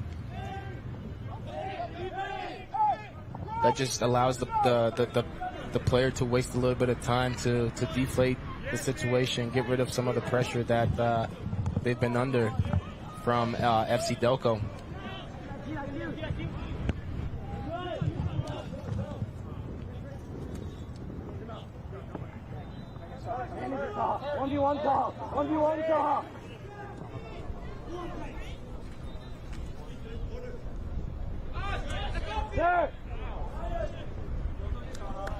So we have confirmation at the moment that there was a second yellow given to a Columbus player.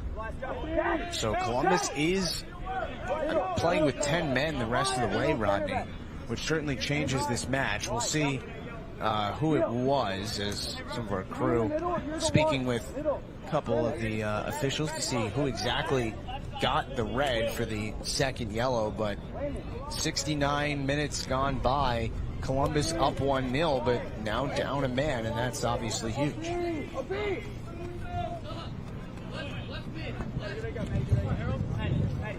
This will be a corner upcoming for Columbus.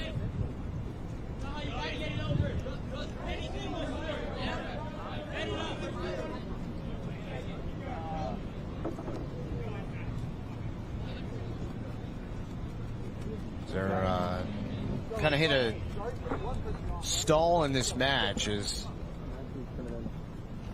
there's been some confusion on the last couple actions as Cooper Flannery is coming on for Prestis for this corner. Take a step back in there. Take a step back in there. Service all the way through. It looks like they were looking for Jackson Lindmore. Instead, no one touched it, and it will be a throw for FC Delco.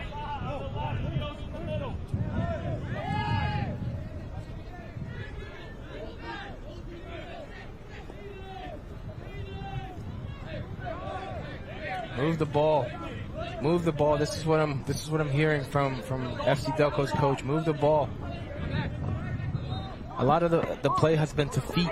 We haven't seen FC Delco be very vertical here. So this is something that might help them. Give yourself a chance to get in front of the goal. Make runs across the face of the defenders. Very predictable from FC Delco, and this is going. It might haunt them.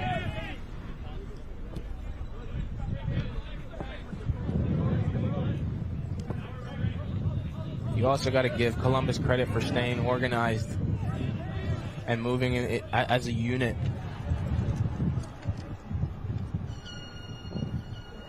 So, Rodney, officially what happened on that last sequence, Gabriel Cox for Columbus was given a second warning for delaying a restart and was given a red. So Columbus is playing with 10 men the rest of the way. Cox was sent off. Didn't he just come into the game? He did come in the second half. Yeah. And he has he got 2 yellows? 2 warnings for delaying the game. It's a lack of concentration. Personally, I can't understand how you can come into the game and be sent off. You just blew an opportunity to be great, to showcase yourself, and you put your team in a position to be exposed. And I think the frustration on the Columbus sideline was that they felt the call might have been coaxed from some yelling from the Delco sideline. Much credit to the FC Delco side to to get into the referee's head a little bit. It's all part of the game, right? Part of the game. So here's Castillo Orellana. Ball. Good ball, but no one for Delco could get a touch on it. How do you adjust your playing style if you're FC Delco? Up a man now the rest of the way, down a goal. Well, first they have to stay organized and know what they want to do on the defensive side of the ball. And then realizing that they're playing a man up, it's basically reading the game and seeing what gaps that Columbus is giving them and where the danger is for Columbus and exploiting those areas. Continuing to move the ball with urgency. But for me, it's the runs off the ball that are going to be crucial, especially for Columbus playing in this heat. For Delco to keep him guessing and to run off the ball, that's just going to be successful. That's what's going to allow you to get more chances.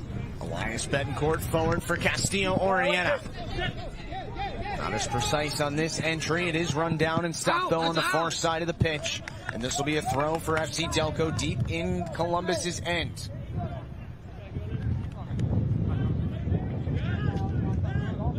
Let's check in on the sideline with Sean St. Jacques. Yeah, guys, it was a really cool interaction with Gus Tarrant and his staff, kind of just getting the guys to refocus a little bit. Kept saying, guys, let's just play the game. Get back focused on the game. They're obviously frustrated about the last sequence and how it all played out. No question about that, but it's about the fact that there's still a big chance for them to get into a semifinal. Nothing they can change about it, and refocusing the guys. And he told us before the game they're really good at taking that kind of direction. It's a versatile group that really follows directions well. It was interesting to see that interaction very quickly, trying to get them refocused.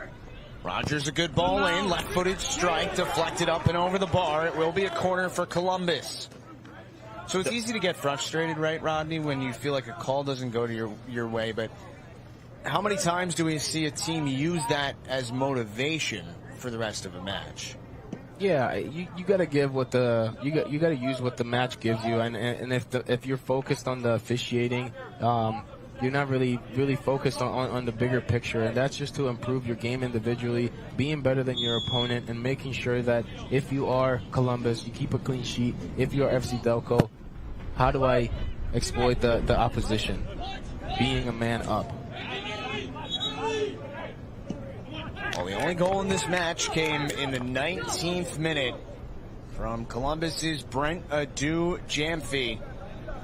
And we did not feel like this would be the kind of match that would finish 1-0, but we're not far away from that perhaps being the case as we go to another hydro break here in the 76th minute. Columbus down to 10 men the rest of the way.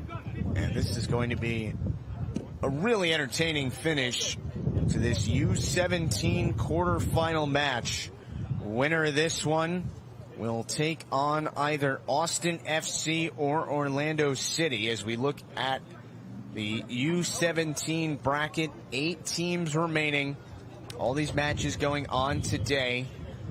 Winner of this one, as we said, either Austin or Orlando City. And then on the other side of the bracket, LAFC and Chicago. And then Philadelphia against Red Bulls. 7 MLS affiliated clubs, and the one we have on the pitch here, FC Delco, the lone non-MLS affiliated side that remains at U17. And it was interesting talking with Matt Poole prior to the match, their head coach. He certainly felt like his side is as talented as any MLS club, but also it felt like they have a little chip on their shoulder as well to prove something. Well, let's get that out, right? Let's see what this team is about. Let's see that confidence, but I want to see that confidence on the field. I understand that you're not at a club that's affiliated to a professional team, and you're the underdog, so you're a man up. So what can you do now to get yourself ahead? What can you do now to put yourself in a position to win a game? Don't forget, our next match is going to be a good one for sure. U19 quarterfinal between New England Revolution and Player Development Academy. That will start at noon Eastern, or about as close to that as we can get. But Just a couple more sequences left in this match and a lot to sort out. Who will move to the semifinal at U17 here in MLS Next Cup?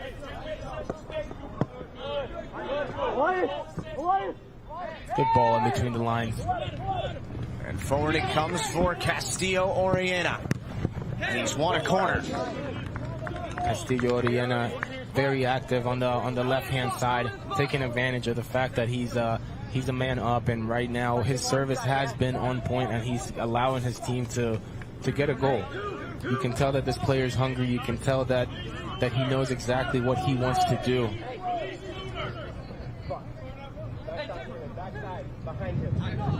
Times services on these set pieces need to be precise. Played back out. Ooh. Having one from far out. Went for the shot. Don't mind it at this point, though, right?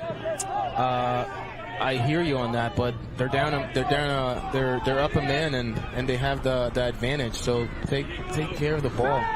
Take chances, but take smart chances. Move the ball quicker.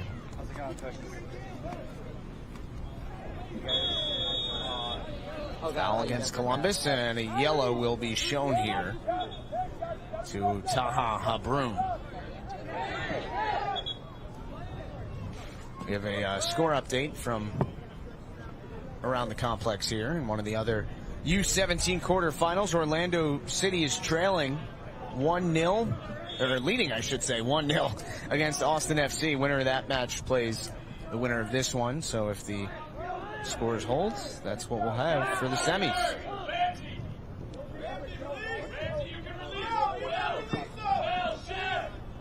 You can hear the communication. Play on, play on, play on, play on, play on.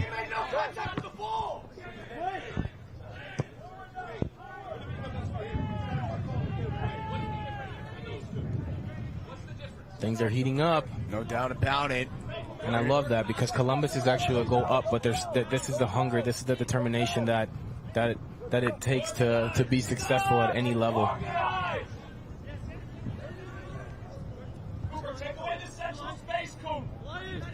Betancourt, a foul against Columbus.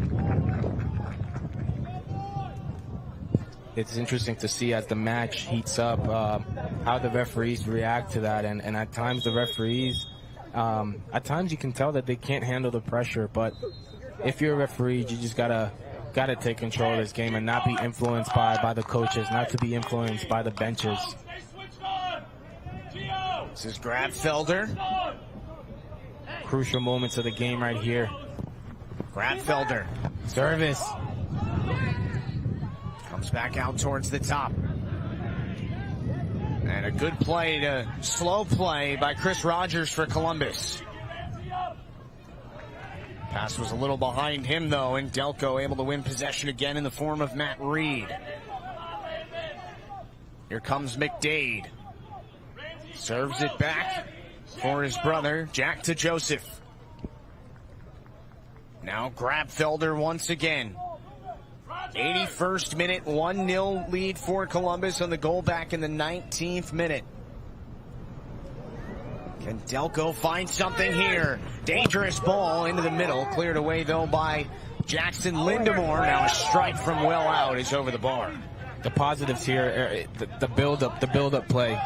The body positioning from each player, switching it from side to side until you get a clear opportunity, until you can get clear service. But I like that they didn't just cross the ball. They actually got inside of the box, and they wanted to create a goal off of third man running, which is, these are positive actions that we're seeing from FC Delco.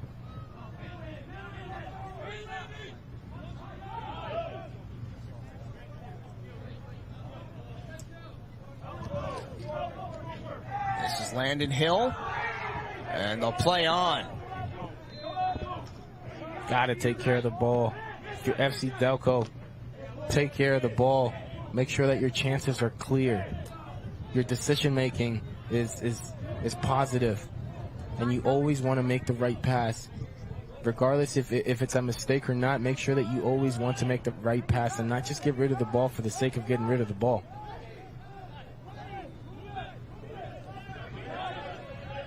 FC Delco has to ramp it up a little bit.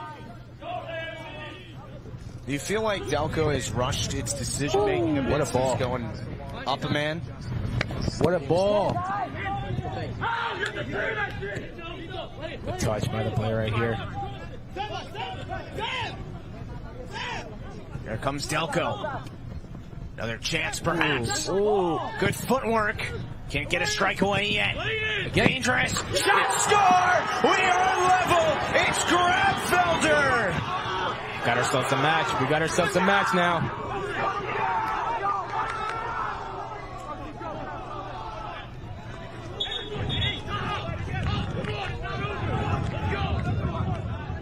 '83rd minute, and Caden Grabfelder has leveled this match at 1.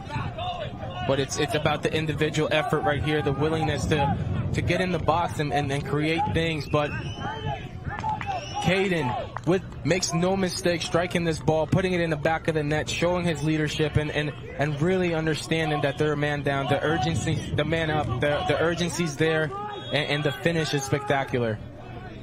Caden Grabfelder with his 3rd goal of MLS Next Cup.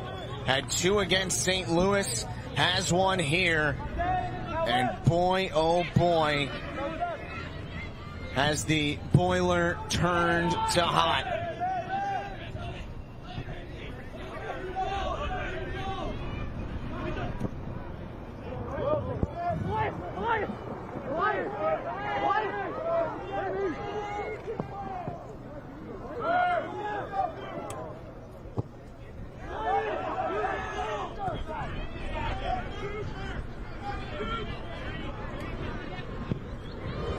So 1-1, 84 gone by. And Rodney, if you're Columbus, right, you've had the lead most of this match. You fell down to 10 men. You've now conceded. You're level at 1, getting towards the finish. What's the mindset, knowing that if you get through the 90, okay, we go to the shootout, it might be hard to find a goal here, down to 10 men. And Delco really has all the momentum at the moment. And for Columbus, it's going to be so important not to shrink. And another shot in, loose, out in front as Delco continues to pursue forward. Finally, it comes onto the foot of Landon Hill. It's important for Columbus not to shrink and to make sure that they're on the front foot, not to wait for the penalties, but really try to win this game in regular time. That's what's important. But being organized in the back, body positioning, especially here. Now that Delco's pumping in crosses, it's about how you're facing the field. Are you facing your man and the ball? Can you see all of it at the same time? Castillo Oriana had one. Was it deflected? It was not.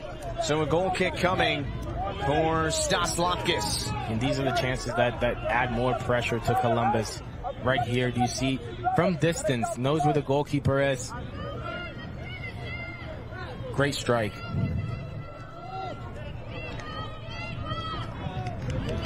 Well, one thing to note is that Columbus has gone to shootouts in the round of 32 and the round of 16. So if we get there here in the quarterfinal, it would not be new to them at all. FC Delco won 6-3 against St. Louis City in the round of 32 and advanced past Seattle 3-2 in the round of 16 to get here. Winner of this match goes to the semifinal. These two players right here, they're a bit close to each other. You never want to play in the same line as as each other. You never want to be in the same line. You always want to have diagonal angles in order to trick and confuse the other team. It's about really keeping the ball moving, but not playing in the same lines. Foul here, and this will be a yellow as Cooper Flannery was called for the foul, and then, as you saw, kind of kicked the ball at his opponent. And I think, Rodney, as we'll take another look at this, I think Columbus, at this point, both on the sideline and on the pitch, needs to get its composure back a little here. Yeah, I mean, it's a tight game. It's a game that means a lot for both teams, but also have to, if you're a player, you have to understand what the game is giving you and not get caught up on the drama and the physical aspect of the game. focus on the tactical, focus on the personal, focus on the technical. Understand the game and know, how can I make an impact? How can my team get ahead?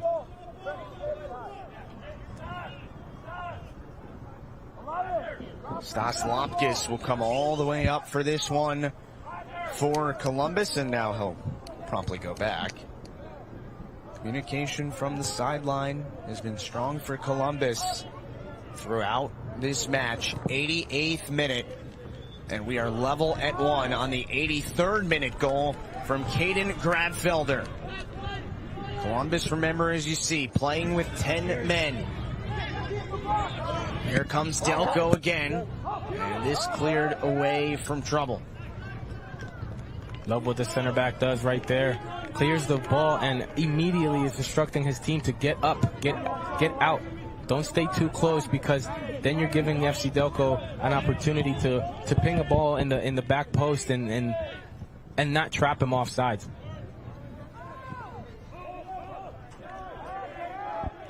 How much more important is decision making when you get to this point with this score in this kind of match? I mean, it's everything, right? And the quicker that these players at this age can make things happen, and recognizing where the danger is for the other team, that's when you start to separate yourself from being good to being great. It's the small details first, and especially that's exactly what these coaches are looking for, the details.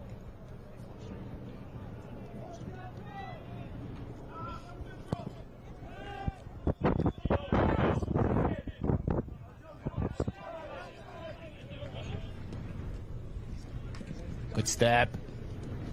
This is a great run right here. Big opportunity for Columbus. Well done, Ray. Out in front, sliding out there is Willen. And he's got to press right here. Again, he's already up the field. He's already committed. This player cannot come out right now. But what a turn. Castillo Oriana. Castillo is not playing any games. He is determined. He has made such an impact since coming on, done. and he's won another corner. What a play, what an individual play from Castillo. The strength that he showed to turn, the determination to run and to look for a cross. Take another look at this last sequence in the play that was made by Willen. Great save by the goalkeeper. He has been outstanding. Would love to highlight Ray's determination and the willingness to run as well. Service in all the way through. And now we'll see very shortly how much added time we have. 1-1, remember. If no one scores until we hear the final whistle, we'll go to the best-of-5 shootout on kicks from the penalty mark.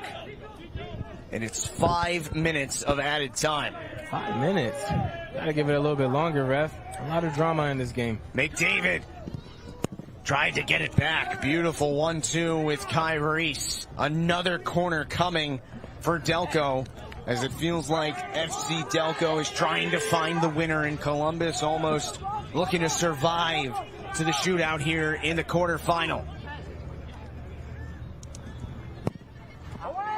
Cross comes in, and the last touch here was off Columbus, so another corner.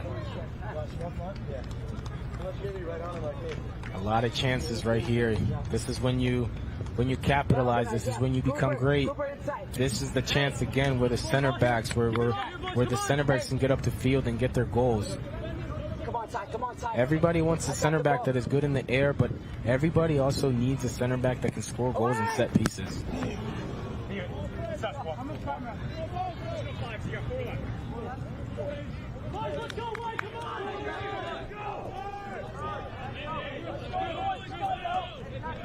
Supposed to be a goal kick coming for Stas Lopkis in the 92nd minute. Columbus playing with 10 men, scored in the 19th minute when it was still at 11 men with Brent Adu-Jamfi, and held that 1-0 lead until the 83rd minute when Caden Grabfelder scored his third goal of the tournament for FC Delco. And here comes Delco once again. Castillo Oriana. Grabfelder has it in the box. Grabfelder, beautiful feed, a chance, they can't get a shot away. How did that not go in? Maurice was open in front of the cage. Grabfelder again for McDade. Left-footed ball wide. FC Delco is heating up. They're heating up. I love to see this from FC Delco. And again, for some reason, Columbus isn't able to play a complete match. Obviously, they are down a man, but they've been getting scored on late, and this has become a pattern that they need to start correcting if they do move on to the next round. But Columbus just needs to focus on the small details on the defensive end and making sure that they take pride in the clean sheets. Another goal for Orlando City in that quarterfinal. Looking to move past Austin FC to the semi. Grabfelder again. Grabfelder showing why he is one of the top talents in this tournament. I was speaking actually to an agent, and they spoke to me about the player. Take another look at this opportunity. What a ball! Oh my goodness, it was sitting there for Reese. Had a goal against Seattle and had a great chance there.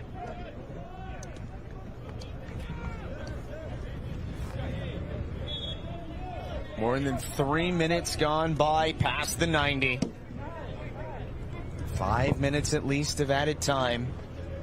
And if no one scores, we will go to the best of 5 shootout. Kicks from the penalty mark. Pressure high. Well done by Ray right there to recognize where the danger is, and knowing that ball might pop out to the striker, so you have to be as close as possible to make sure that plays gets nowhere. Bit sloppy on that last action from FC Delco, so it does allow Columbus a corner here. And I don't understand why the player is walking to the ball when there's not that much time left. It's almost as if he's given up and decided that he wants to go to PKs. Show a little urgency, my guy. Let's go. Get your team organized. Look to win games. Get used to winning. Get used to performing under pressure. This is Taha Habrun. Service is high. It's towards the back post. And I believe the last touch was from Columbus's Jackson Lindemore. If you're going to walk to the ball to take a corner, then the corner has to be excellent. So, more urgency. Not quitting on plays and making sure that you deliver. McDade forward for his brother. Jack to Joseph. Can certainly see the urgency on the Delco side. 1-1 as we are past the 5 minutes. And we'll play as long as we don't hear the final whistle from our head official. Into the box it comes. This is Sebastian Perez-Gasiba. Cleared away from Ramsey Ray. And there's the final whistle. And we will go to the shootout to determine who moves on to the U17 semifinal. 1-1 after regulation between FC Delco and Columbus Crew. What a match this was. And Columbus held the lead until the 83rd minute. And Caden Grabfelder scored the equalizer and got us to 1-1. Justin Galanti, Rodney Wallace, glad to be back with you. And Rodney, now the ultimate pressure, right? And the focus kind of shifts to the goalkeepers as we go to the best of 5 shootout. Kicks from the penalty mark. If it's level after 5, it becomes sudden death. This is the second time on our broadcast we've seen the shootout, and the first one between FC Dallas and the Barca Residency Academy a couple days ago brought high drama, and I think we can expect the same here. We can expect the same here, yes, but we also have to give credit to Columbus. They're playing a man down and, under this heat, and for them to be able to hold off the score. You know what? It's sometimes you do get scored on late, but now it's about let's win the game now. You know what I mean? It's PKs. Anything can happen, but let's be sharp and it's one save at a time for the goalkeepers. Just make one save. That's the task. Just make one save and let things go from there. Let's throw it down to the sideline quickly, and Sean actually not that quickly. We have a while. Sean St. Jacques, as long as you want. What's up? Oh, well, thanks, guys. I just wanted to see, I don't know if this was asked in the Twitch chat yet, but selecting penalty takers. You talked about the pressure that's on these guys in big moments like this. We've seen it play out in this tournament already. Rodney, I was just curious your thoughts on the selection process and how that can play out in a game as big as this. I think it's the players that want to take the PK. It's up to them. It's up to the players. It's up to the coaches to know who's got the confidence. And if you don't like to take PKs, look, don't take them and just be honest and put your team first. So interesting. Obviously, both coaches have been so encouraging in this second half. Obviously, Columbus have had some adversity. They feel they've had some issues go against them in this game as well, but they've stayed focused in this game to get it to penalties. Delco had a couple of chances at the end to win it as well. Going to be interesting to see how it plays out, guys, in PKs. So we talked about this earlier. Thank you, Sean. Columbus has gone to the shootout in each of its first two matches here. 5-3 against Sacramento to advance, 4-3 against Atlanta to advance. First time that FC Delco has seen the shootout at this tournament. How much of an advantage is it, or is an advantage? I mean, I assume it is, but how much of an advantage is it for Columbus to have experienced this twice already? And for Columbus to be in this situation yet again, they know what it takes to win a PK shootout. And they know the emotions. They know how it feels. So they've been in this situation before. I'm sure that they obviously want to move forward. But again, it's about who is going to be sharp and what goalkeeper is going to make one save. Just make one save and you give yourself a chance to win this game. But anything can happen. We're here in a PK shootout, so let's just enjoy it and watch whoever wins celebrate and really enjoy the fact that they're moving on in the bracket. Let's check out a question from our Twitch chat here. What happens when you go into a shootout with 10 men and you get to the 11th pen? Does someone take two, Rodney? Excuse me, I was paying attention to what the coach was saying. What did you say, Justin? What happens when you go into a shootout with 10 men and you get to the 11th pen? Does someone take two? I don't think you can take two. I think it goes down to all the way to your goalkeeper. And that's what happened to us when I was playing in Portland 2015. We went into a PK shootout in the playoffs with Kansas City. I think it was up to our goalkeeper to win the game, and he did. So that's the famous double post game. Sporting Kansas City versus Portland Timbers. Well, that would be fun to see here. So you saw the rules a moment ago, but it's best of 5, and then if it gets past 5 and we're still level, then we go to sudden death. Teams will line up out in the middle of the pitch, and that's the goal right there. Toyota Stadium, that's where the championship matches for MLS Next Cup will be next weekend. FC Delco is hoping to be there. Columbus Crew is hoping to be there. And right now it sits a bit on their goalkeepers, Nick Willen for FC Delco and Stas Lopkis for Columbus. And Columbus will go first here. And it will be Landon Hill against Nick Willen.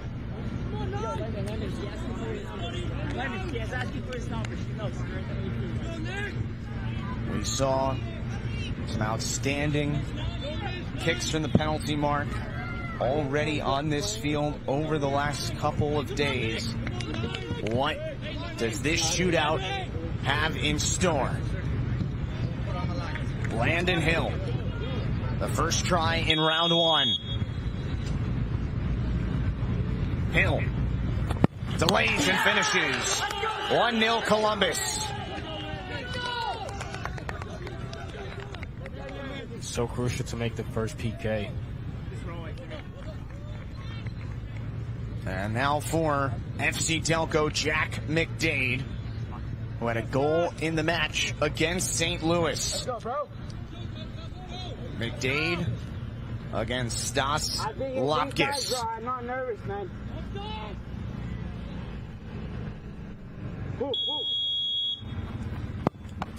And he guessed right, but McDade finished anyway. 1-1 after the first round. But that side netting, hard for the goalkeeper to get that. There's really no defense for the perfect shot, right? Oh, and I love what just happened there, the exchange between the goalkeeper and his teammate right there. Putting the confidence in the goalkeeper. So this is Taha Habrun for Columbus as we enter round 2. Best of 5 shootout to move on to the U17 semifinal. Phones are out. Pretty sure we're going to get a moment that's going to look good on social media at some point here in this shootout. Habrun against Willen. Habrun. Oh! Pulled the string on him. Little Panenka right there. That's swagger right there. That's confidence. Love to see that from a young player. He's been so impressive today. He's been solid. And by the way, on the Twitch, thank you guys for correcting us here. You know, we don't always know all the things that are really happening. There are a million things that go on into this. So I really do appreciate you guys keeping each other in the loop with the rules, with the information, with all this stuff. Let's go, bro. So here's Joseph McDade in the second round. McDade. Oh, another correct guess from Lopkis, but another finish for FC Delco. 2-2 after the second round.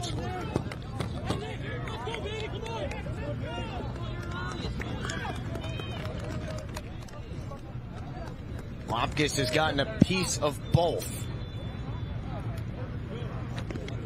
And now here comes Gio Delibera. As Rodney said earlier, it's about making the one save.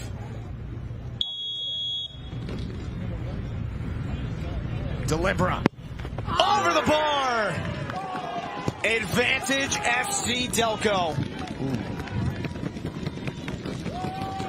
He went high on that one.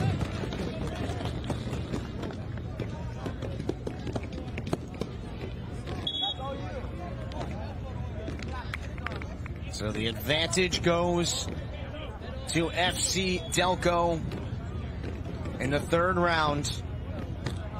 And this will be Sebastian Perez Gasiba. They just call him Seba. Normally wears number 9, or number 41, I should say, for FC Delco. He's wearing 9 on the back of his jersey today, if you're familiar with this club and wondering why he's wearing 9. So Seba against Stas Lopkis, looking to confirm the advantage for Delco in the third round. Sky, yeah. Ooh. And a save made! Lopkis steps up for Columbus. What a save. What a save. And that's all it takes.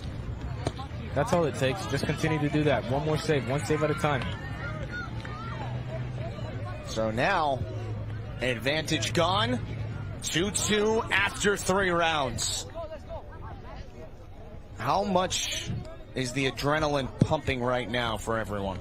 This is exciting. I mean, it's exciting for us here, but I mean, I can imagine for the players right now that this moment is just about everything to them. Now it's Will King's turn. Starting off round 4. King delays, and he puts Columbus ahead 3-2. I love that little pause right there to get the goalkeeper off balance. That little hesitation goes a long way. Right here you can see right there. That little pause. It'll get you.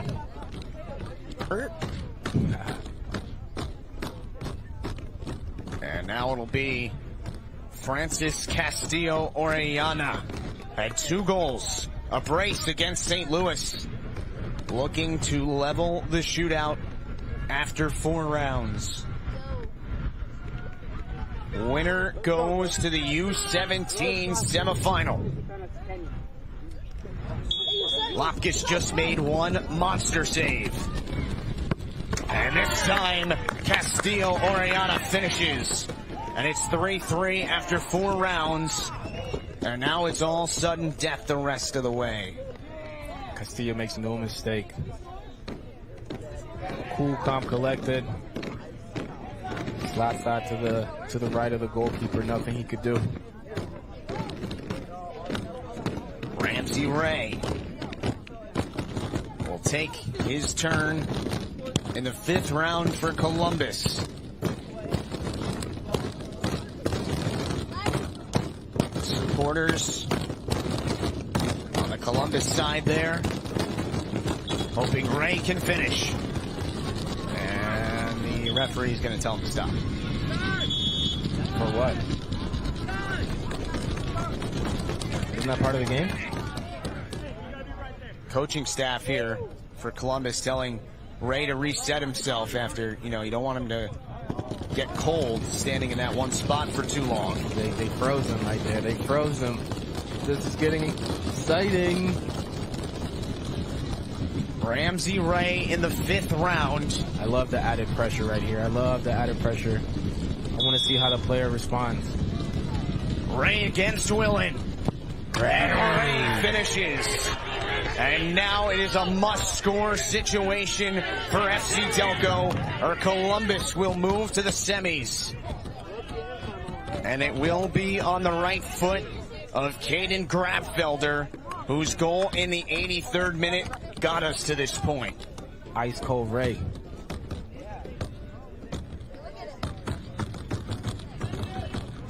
Columbus is looking to advance on 3 consecutive shootouts. Grabfelder against Stas Lopkis.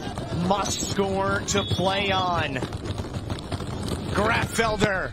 And we'll go to the 6th round. Easy, cool, calm, collected. Easy, just slide it in the back of the net. Keeping Delco alive.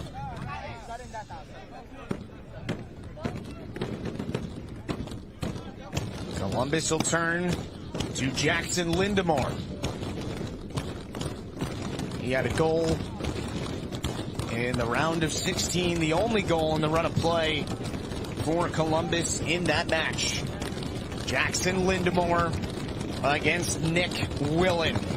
Round 6, sudden death. Lindemore, he finishes. And again, Columbus ahead in the 6th round, and a must-score spot for FC Delco, and they will go to Kai Reese. He went high on the goalkeeper, making it very difficult to make a save. Solid PK. Is this fun or what? It is entertaining indeed, Justin. So Kai Reese against Stas Lopkis in the 6th round. Will it finish here, or will we play on?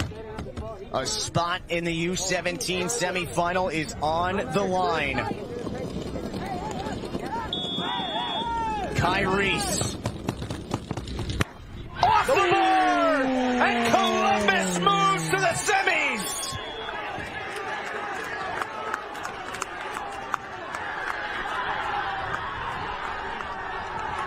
There you have it. Columbus moves on again.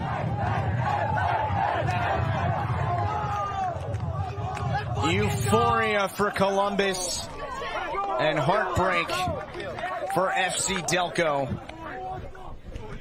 And on a 3rd straight shootout, Columbus goes to the U17 semifinal. And let's take another look. Such a shame because there's a well-taken PK. Got to feel for the player. Big moment. It's unfortunate that he missed. And you can see his coaches, his teammates, letting him know that things happen. These things happen to the biggest players at the world stage. So don't worry about it, young man. Keep your head up. Keep it moving. You had a good game. So that'll wrap things up for this U17 semifinal, as Columbus Crew will go to the semi in all likelihood to play Orlando City, with a spot in the final on the line. For now, we'll say so long. For my partner, Rodney Wallace and Sean St. Jacques, I'm Justin Galanti, thanking you for joining us. What a great match it was. Columbus Crew defeats FC Delco in the shootout and moves to the semis. Adidas is a proud partner of MLS Next, where others see the impossible. At Adidas, we see possibilities. Impossible is nothing.